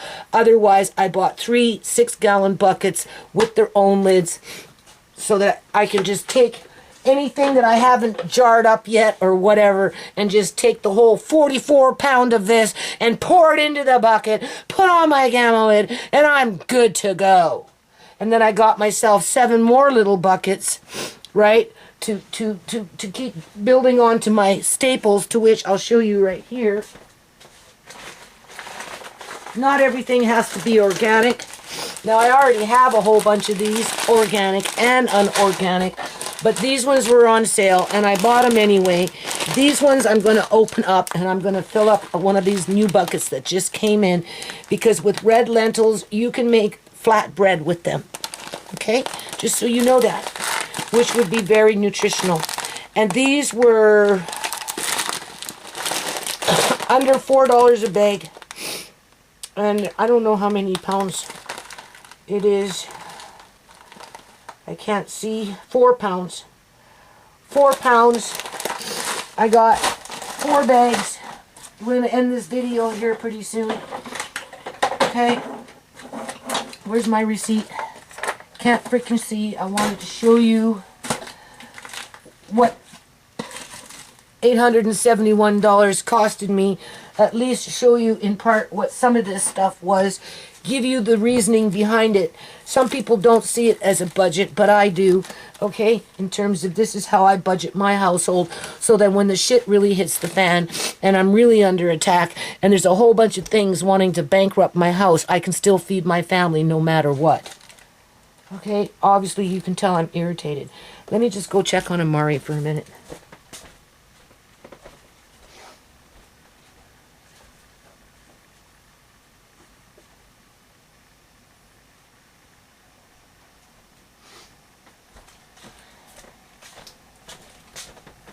Okay, so these red lentils, oh God, as if I can see anything. I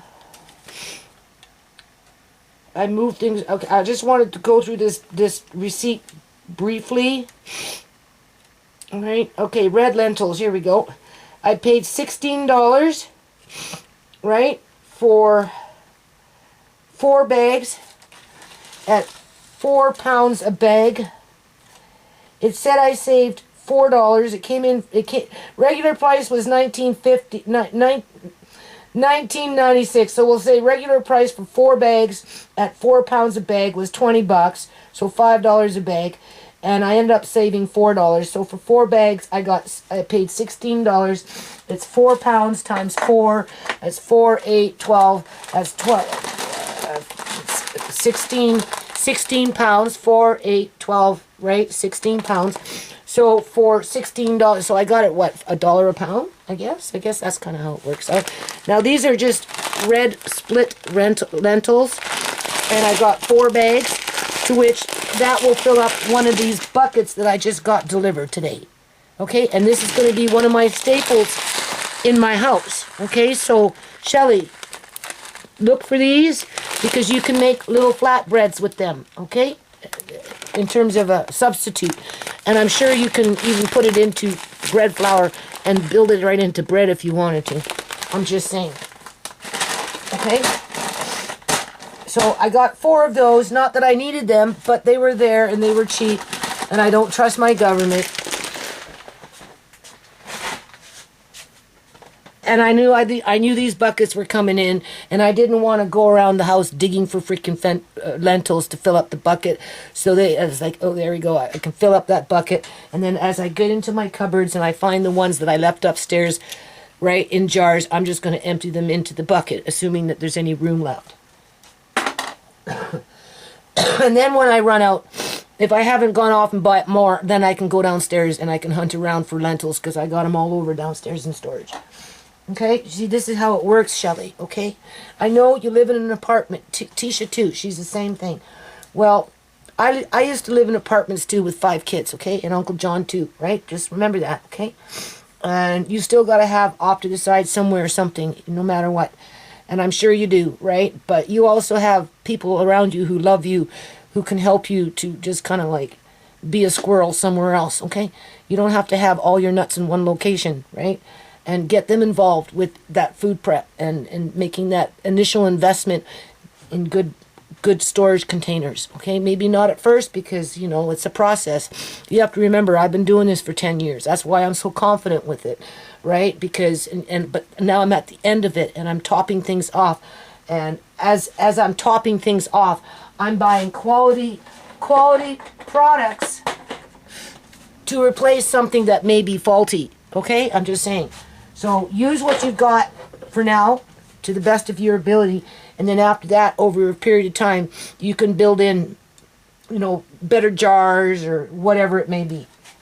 Okay, so we know I spent $20, no, $16 for lentils. I'm just going to go through this receipt quickly, and then I'm going to end this video. But before I do that, so I spent $365 on buckets, and then I get somebody on my video commenting how their rent is going up, even though, right, they're losing their food stamps because the federal government is giving them a little extra money on their social insurance subsidy, right, or just payments or whatever it's called, right, and Social Security, whatever it's called, okay, and I know exactly how that feels, and I know exactly what the government is doing.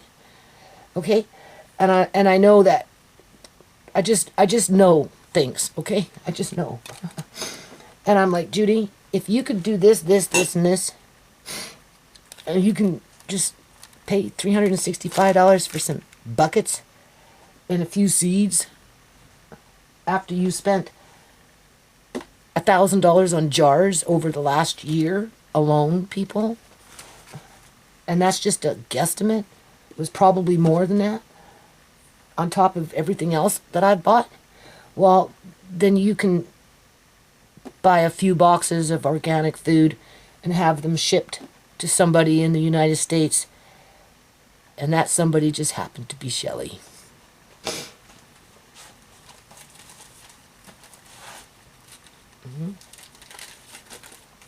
So when I say, Shelley, don't worry about it, I'm telling you, don't worry about it, okay? Just don't worry about it.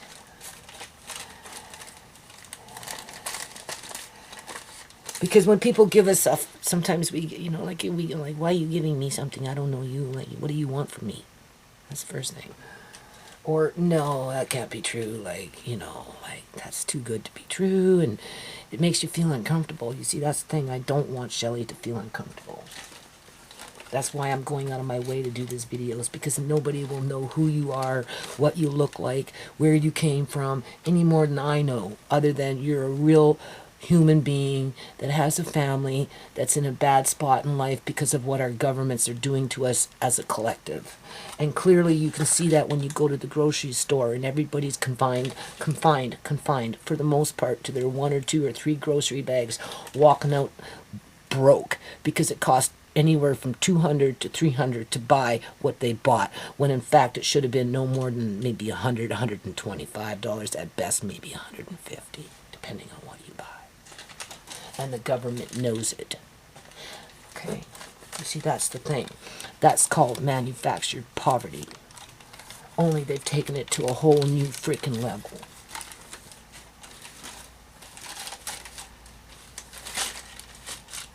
And I'm a justice warrior who likes to fight back. And one way to fight back is to help somebody be able to fight for themselves, just by giving them an opportunity to even have a chance to start. That's what it was about, Shelley. Okay, I'm passing the torch on to you. Now it's time for you to get your shit together and organize your life, and then start educating people around you, the ones that want to listen when it comes time. Okay? Don't worry about trying to educate them right now, because everybody, they'll be getting jealous. The more successful you get at it, they'll become jealous.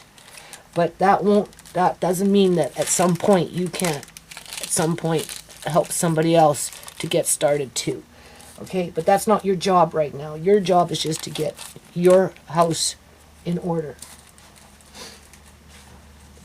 with your family as a whole. Even when they freaking gaslight you. Okay? Because they will. But don't worry about it. Because at the end of the day, they'll love you. Remember those organic raisins that I just put in the dehydrator? Anyway.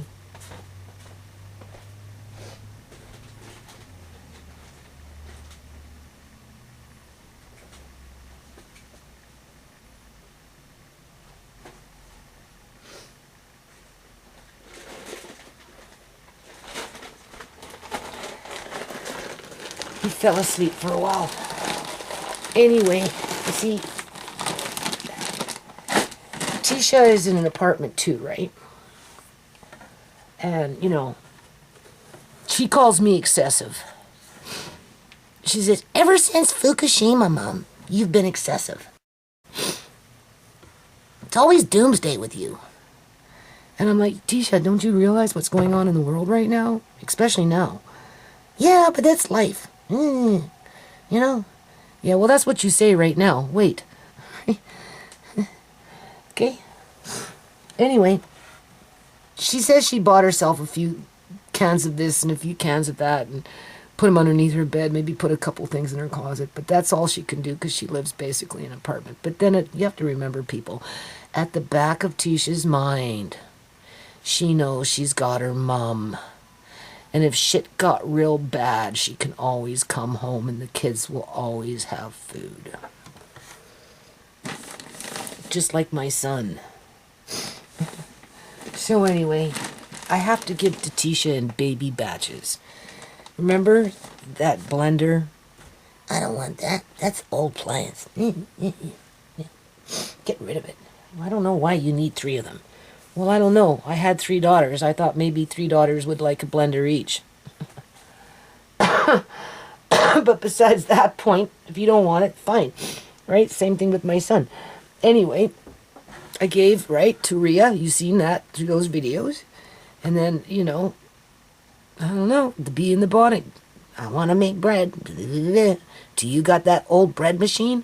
Well, I do, but I'm not too sure if it works. But better yet, why don't you have this other blender because it works good.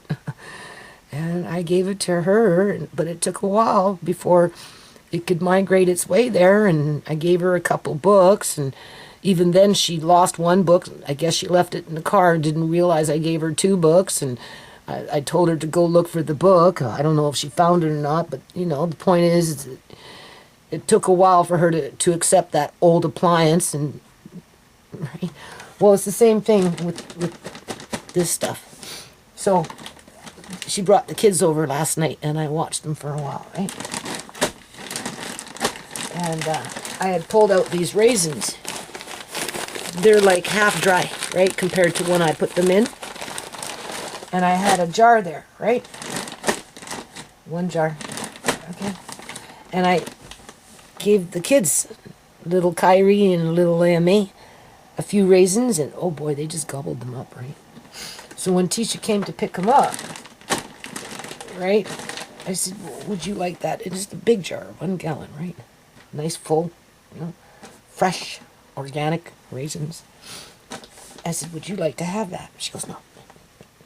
Just like when I offered her that blender machine, Mixmaster machine. Yeah. Anyway, I said, well, why? Why not? They're organic raisins. You know, like, they're good. The kids like them. She goes, well, I don't like raisins. I said, yeah, I know, but the kids, I've been giving it to the kids. They're just gobbling it up. It's better than candy, Tisha. Better than candy, Tisha. She goes, oh, they're eating it? I said, yeah. Take the jar, Tisha. Take the 1 gallon jar. She did. And it made me feel good. This is almost a gallon. And I got another 12 trays dehydrating. Because I emptied out that box. And I still have 1 full box of dates that I am, over the course of the month, going to cut them up into little pieces and dehydrate them and put them into its own bucket as I fill up the 1 bucket that I have here. And I will probably give Tisha a jar, or maybe even a bucket, more than likely a jar of that, because that is even tastier than the raisins, and she can give that to the kids in replace of candy. See, that's how it works, people. You get to the point where you can do stuff like that. And even my own daughter is reluctant to take things for whatever reason. But when she lets her guard down, she takes it. And I know she's grateful. And I know she appreciates it. And I know if she ever needed it, she can come home and it's here for the kids. So, more reason to do it. Okay, so now we're going to finish the video. So there you go. I spent $365 on buckets. I have somebody telling me what I already been through, and I know how it works, and I know what it feels like, and I know the end result, and I'm like, fuck it, Judy, just buy her some stuff for her family as a gift. Because you're winding down anyway. Pass on the wealth, the food wealth. I have never worked with so much food in all my life like I have in this house. If it's not growing naturally in the yard on its own, right? The plums, the grapes, right? I was planting it, and I was getting bounty crop after bounty crop, year after year, until something happened with the UV rays over the last several years. And then, of course, I've got a lot of thievery now, because everything that was growing in my yard this year basically got robbed last year. Right? And that's not to mention what Pastor Granny gave me and that kind of stuff. Not to mention me going off and buying the things that I've bought in order to build onto that food prep. So yeah, I'm like passing on the torch. You have the torch now, Shelley. Okay? But not everything is about food. So in that bill, it went from the bucket, and because I could, I bought a gift for Shelley, and because I knew I was going out, I went off and spent $870 because I don't got time to Mickey Mouse around, and I just wanted to get what I wanted and be done with it and get on with my life. And then, so what's happening here is I don't stockpile on bleach. I like a bottle of bleach or two around the house, but you can't store bleach, liquid bleach, for any length of time, long term. He's awake now, right? And so now if you go to the dollar store, our dollar store is anywhere from $1.25, which is far and few between, usually $2 up to $5. Okay, my battery ran out, so I'm going to end this video here, and this is how I'm going to end it. First of all, I know what I'm going to call this video, okay? Well, at least for the first part. After I upload, I listen, and then I listen to myself talk, and then I will maybe change the video, or I'll add in just that last, because I usually do it two-part, say something / date, right? But what I'm going to call this video for the first part, though, is, oh my God, do you see? I have to change glasses, okay? This is pathetic, people. You don't know. Oh, and now I have to try and feel around for them.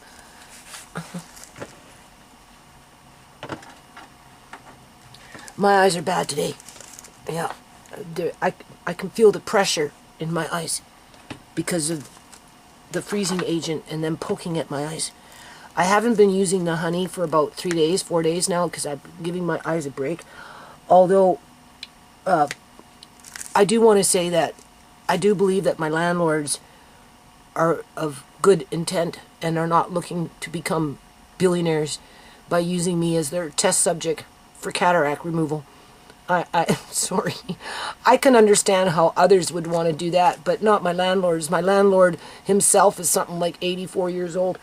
And my landlady herself is something like 82, and we're going into the new year, so they're pushing 85, 83 years old. They are beyond trying to become billionaires at the expense of ruining my eyes as an experiment, okay? And since I did use them there for a couple of weeks, almost 3 weeks straight, pretty much, almost every day, I think out of 3 weeks, because I'm trying to give it a fair chance, right?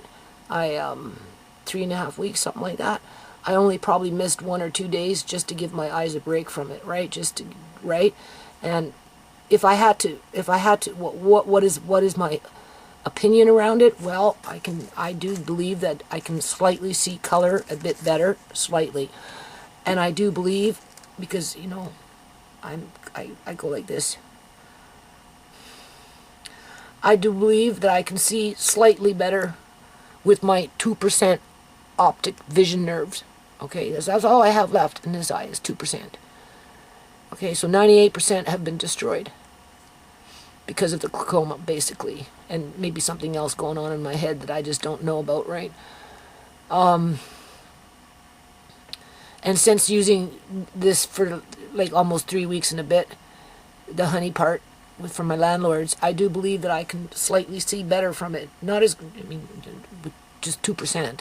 You don't get to see much, but compared to what I was seeing before, I do believe I can see a bit better, okay? Obviously, this is my good eye. This is the one that the eye specialist wants to really save, because this is the one that gets me around, okay? This is the one that provides the most light. But since using the eye drops from my landlords, I do feel like I can see color slightly better, and I definitely have my good days, okay, where, you know, I mean, yes, it's clouded over and everything, but I can see better. Yesterday would have been a good day to do the canning because my eyes were not too bad yesterday. Today, for whatever reason, they're whacked, you know, and when it gets like that, that's when I kind of just want to go to sleep, because it, you know, it's not just the eyes that are something going on here. I get tired, right? Yeah, we know why you're fussing. Okay, so with that said, I'm probably gonna use, not today. I'll just let my eyes rest today, but I'll probably pick up with that honey for a couple of more weeks until I see the next eye specialist. I will inform him that I'm using it.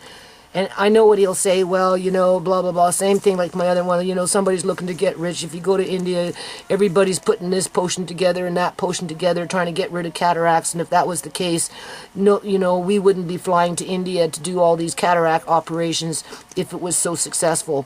You know, they're just waiting for that lottery. Well, whatever. I don't think my landlords are waiting for the lottery, and I do feel like it's helped my eyes slightly better, because I do believe in turmeric as a natural healing agent.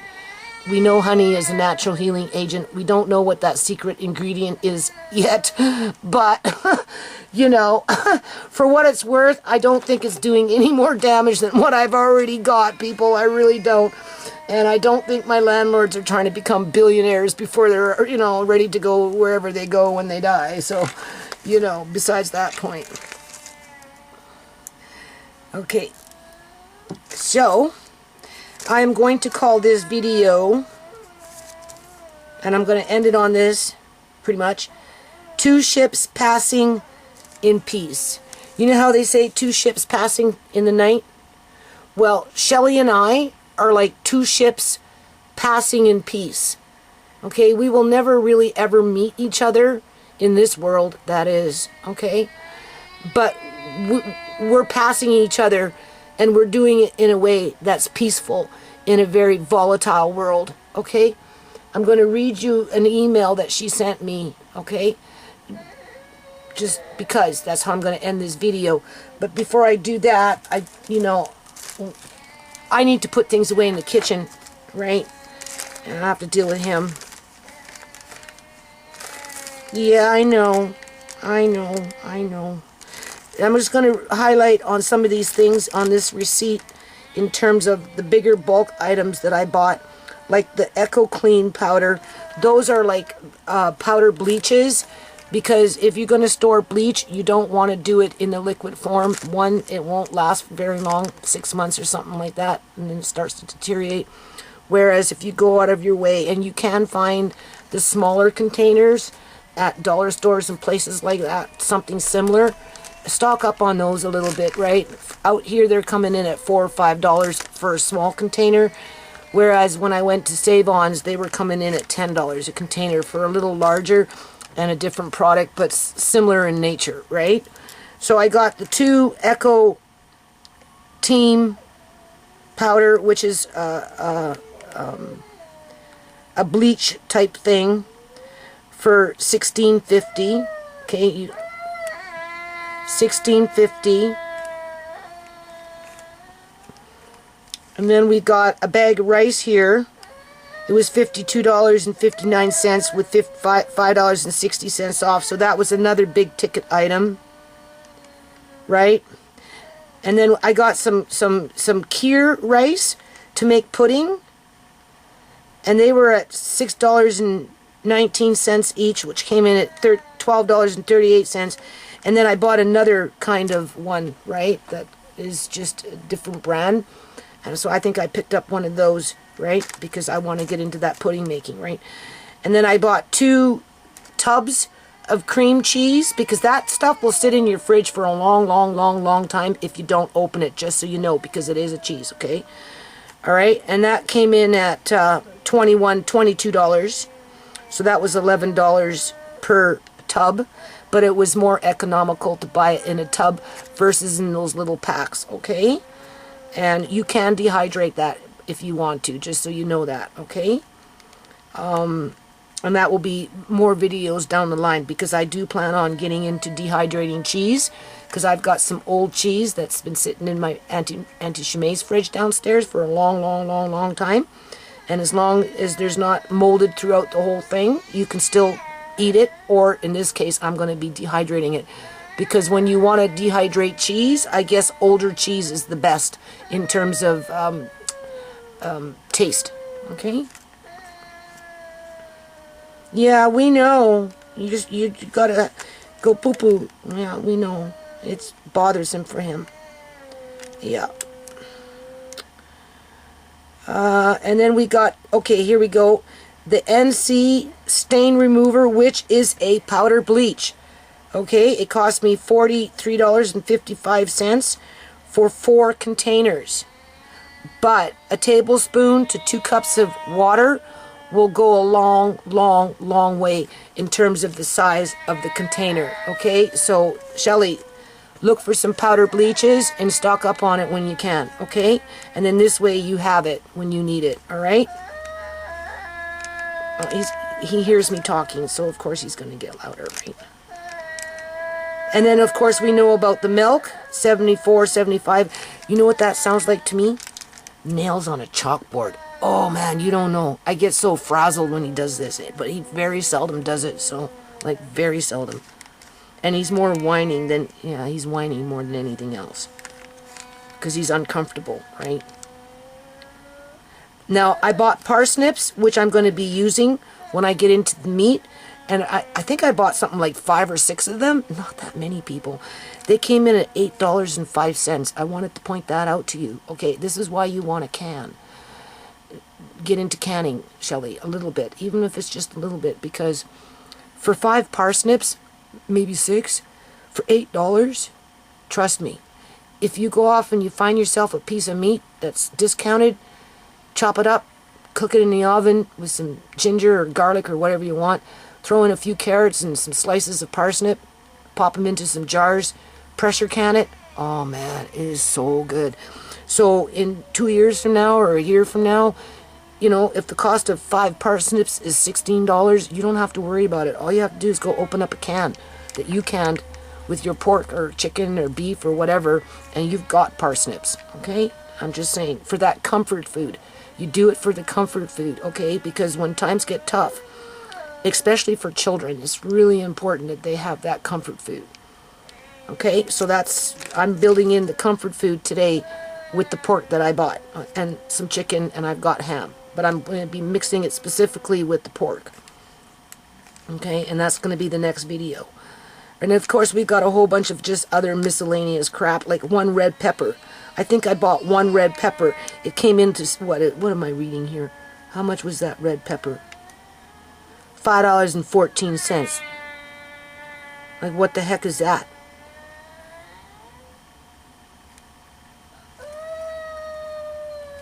Yeah.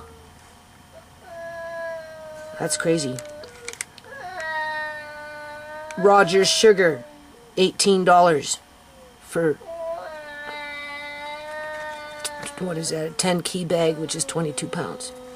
standard bag of sugar, 18 bucks. That's ridiculous. Jars, well, depending on where you buy them, 20 bucks, 20 bucks, 18 bucks, because I bought 3 cases of jars. But I don't have to worry about lids. So, right? And I don't have a car, so it's not like I can be running around in thrift stores looking for old jars, which I don't mind, because you can get them half the price. You can get like a case of jars in a thrift store for $6 or $8, right? Compared to $19, $18, $20, sorry. But then if you get them with no lids, you have to go off and buy lids, and you need rings too, right? So just keep that in mind. So you might want to shop around for some jars, new jars with lids, even if it's just a few cases, right? And prepared to buy a pressure canner if you don't have one. Okay? I'm on the blowhorn, right? 2 ships passing in peace. Don't forget to buy the jars. Ah, ah. VIP marble cheddar. Okay, so I went off and I bought a whole bunch of cheese because I already got cheese from last year in Auntie Shemay's fridge, which as soon as I'm done with the dates, I'm getting into the cheese and I'm going to dehydrate that cheese, right? And then that will be another video. So I just, you know, like compared to what they were selling last year, compared to what they're selling now, like to heck with it, I just bought it because I was there and I don't got time to be running around. So I ended up spending $28 for 2 marble blocks, which are small, and another $42 for 3 pizza mozzarella ones, right? For $42. So you see how the bill really jumps up here, eh? Okay, and then we got a whole bunch of other miscellaneous stuff.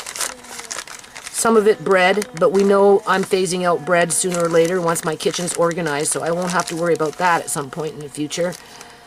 And then we got the 2 pickles at $7 a jar, but I like the jars, so I bought more for the jars. Keep that in mind, Shelley.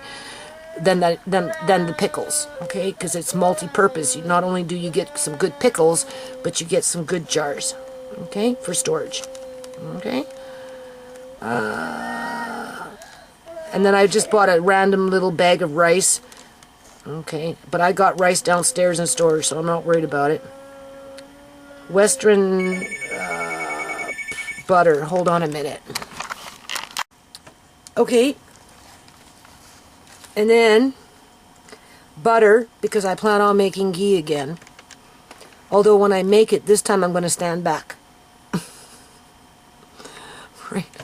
Because of it heating up and giving off, you know, I'm always over the stove, so it kind of makes you wonder, right? I was making ghee and not even a week later I was blind, so I'm a little nervous about making ghee, but anyway, I bought 4 salted at 26 bucks. Ouch.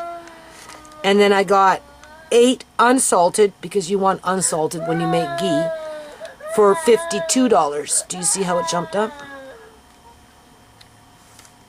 Yeah. There you go. And then just miscellaneous, and then the other bill is the meat. But I already gave my son 3 pieces of meat. Right? I gave him a ham and 2 packets of pork. And I'm going to start canning the rest of it, and that's assuming that I can do that today, which I have to, because Amari is, you know, struggling with what Amari is struggling with. So I will upload this video, but before I do that, I do want to read this, because this just reconfirms everything that I said, and I can completely relate with Shelley in terms of what she's going through, because I know how the politics work. I know what the government is doing. I know why the government is doing it.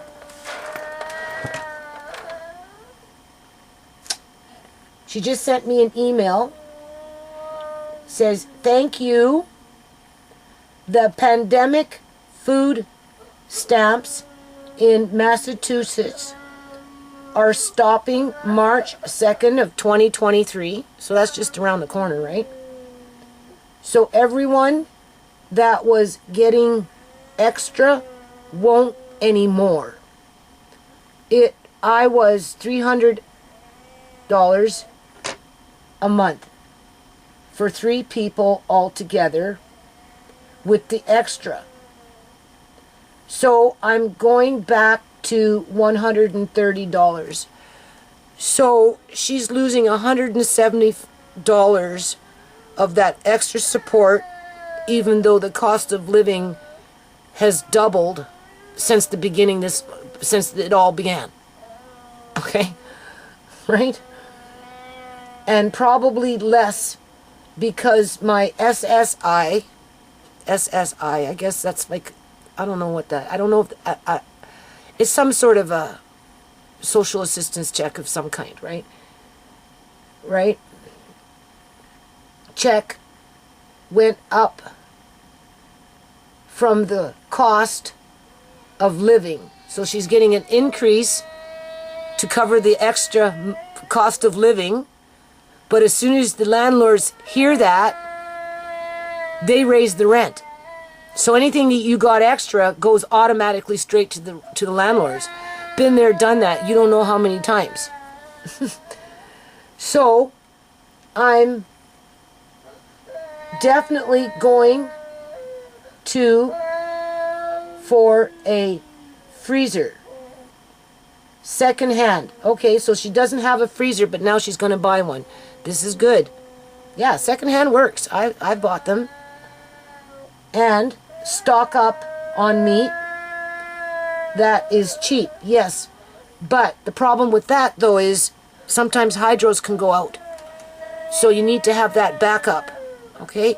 So you're going to have to invest into a pressure canner and some jars and get creative and not be afraid and get that heart of steel, because when you've never used a pressure canner before, it can be frightening in the beginning because of those horror stories of pressure canners blowing their lids and busting holes through the roof, right? But once you get on it, you're pretty good at it. Just have somebody with you for the first few times and you'll do fine. But make sure you get the one with the gauge, okay? Because they're the best, all right? Where you can see, right? And then probably, okay, meat that is cheap. What do you suggest for keeping the items you are gifting me so I can purchase them? My godfather, and get buckets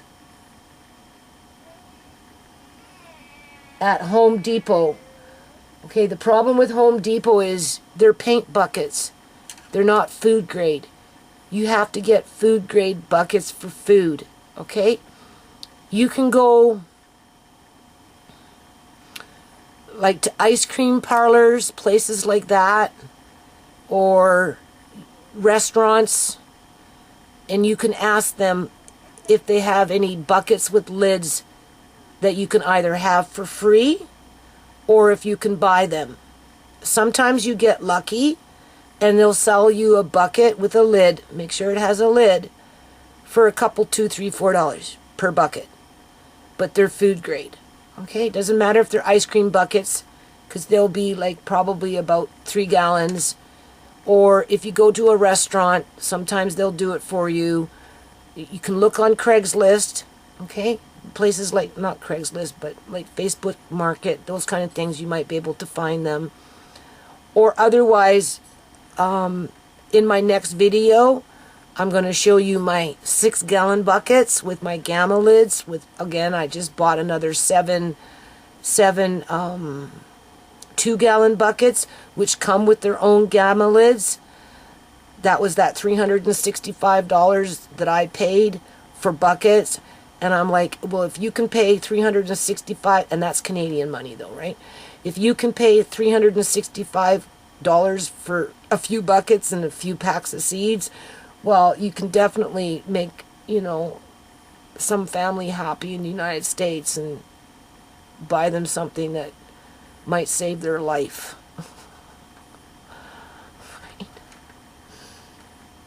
So I will provide that link to that company in my next video, and if you can squeeze in a couple buckets here and a couple buckets there, really good food grade buckets with those great gamma lids that are easy to open and close but keep anything and all bugs out, then yeah, invest into those, okay?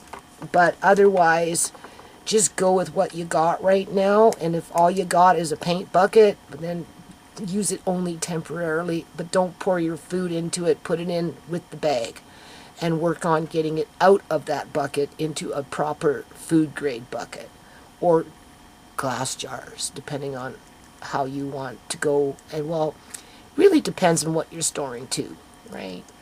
You know what I'm saying? It's a learning process.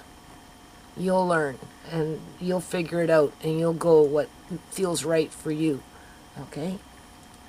The point is that you're doing it now, and you're doing it with peace in your heart, okay? Okay. So that, yeah, just before you invest into Home Depot buckets, I'd go to restaurants or make phone calls, phone them. Your local restaurants, just say, oh, you know, so-and-so from Canada sent me out some wonderful organic food and I have no way to store it. Is there any way that you can help me? I'm willing to pay for some buckets with some lids. Can you help me out? Make a few phone calls. You might be surprised.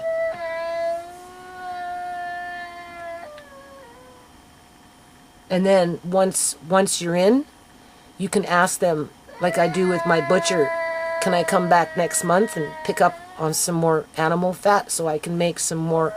That you do want to do. You definitely want to render tallow from a butcher that will give it to you for free in terms of beef fat, okay? Those you have to freeze, all right? Lard from pork, you don't. You can store that in your fridge, or you can even have it shelf stable outside on a shelf after you seal the jar, okay? If that's a recommendation. I'm thankful for you choosing me. It was a very random act.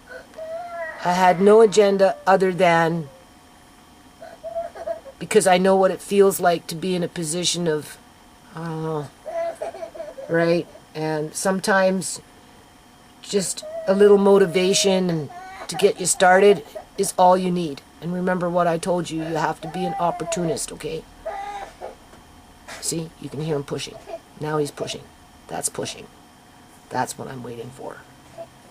And once he gets past that big part, oh boy, he's so much better. I can't do it for you, Amari. Only you can do it. Yeah. And my family to help. Because, yeah, it's a family effort here. And encourage me to really take this serious and start prepping. We have a new member in the prepping community, people, with 2 ships passing peacefully. Okay? We may never meet, but we go in peace.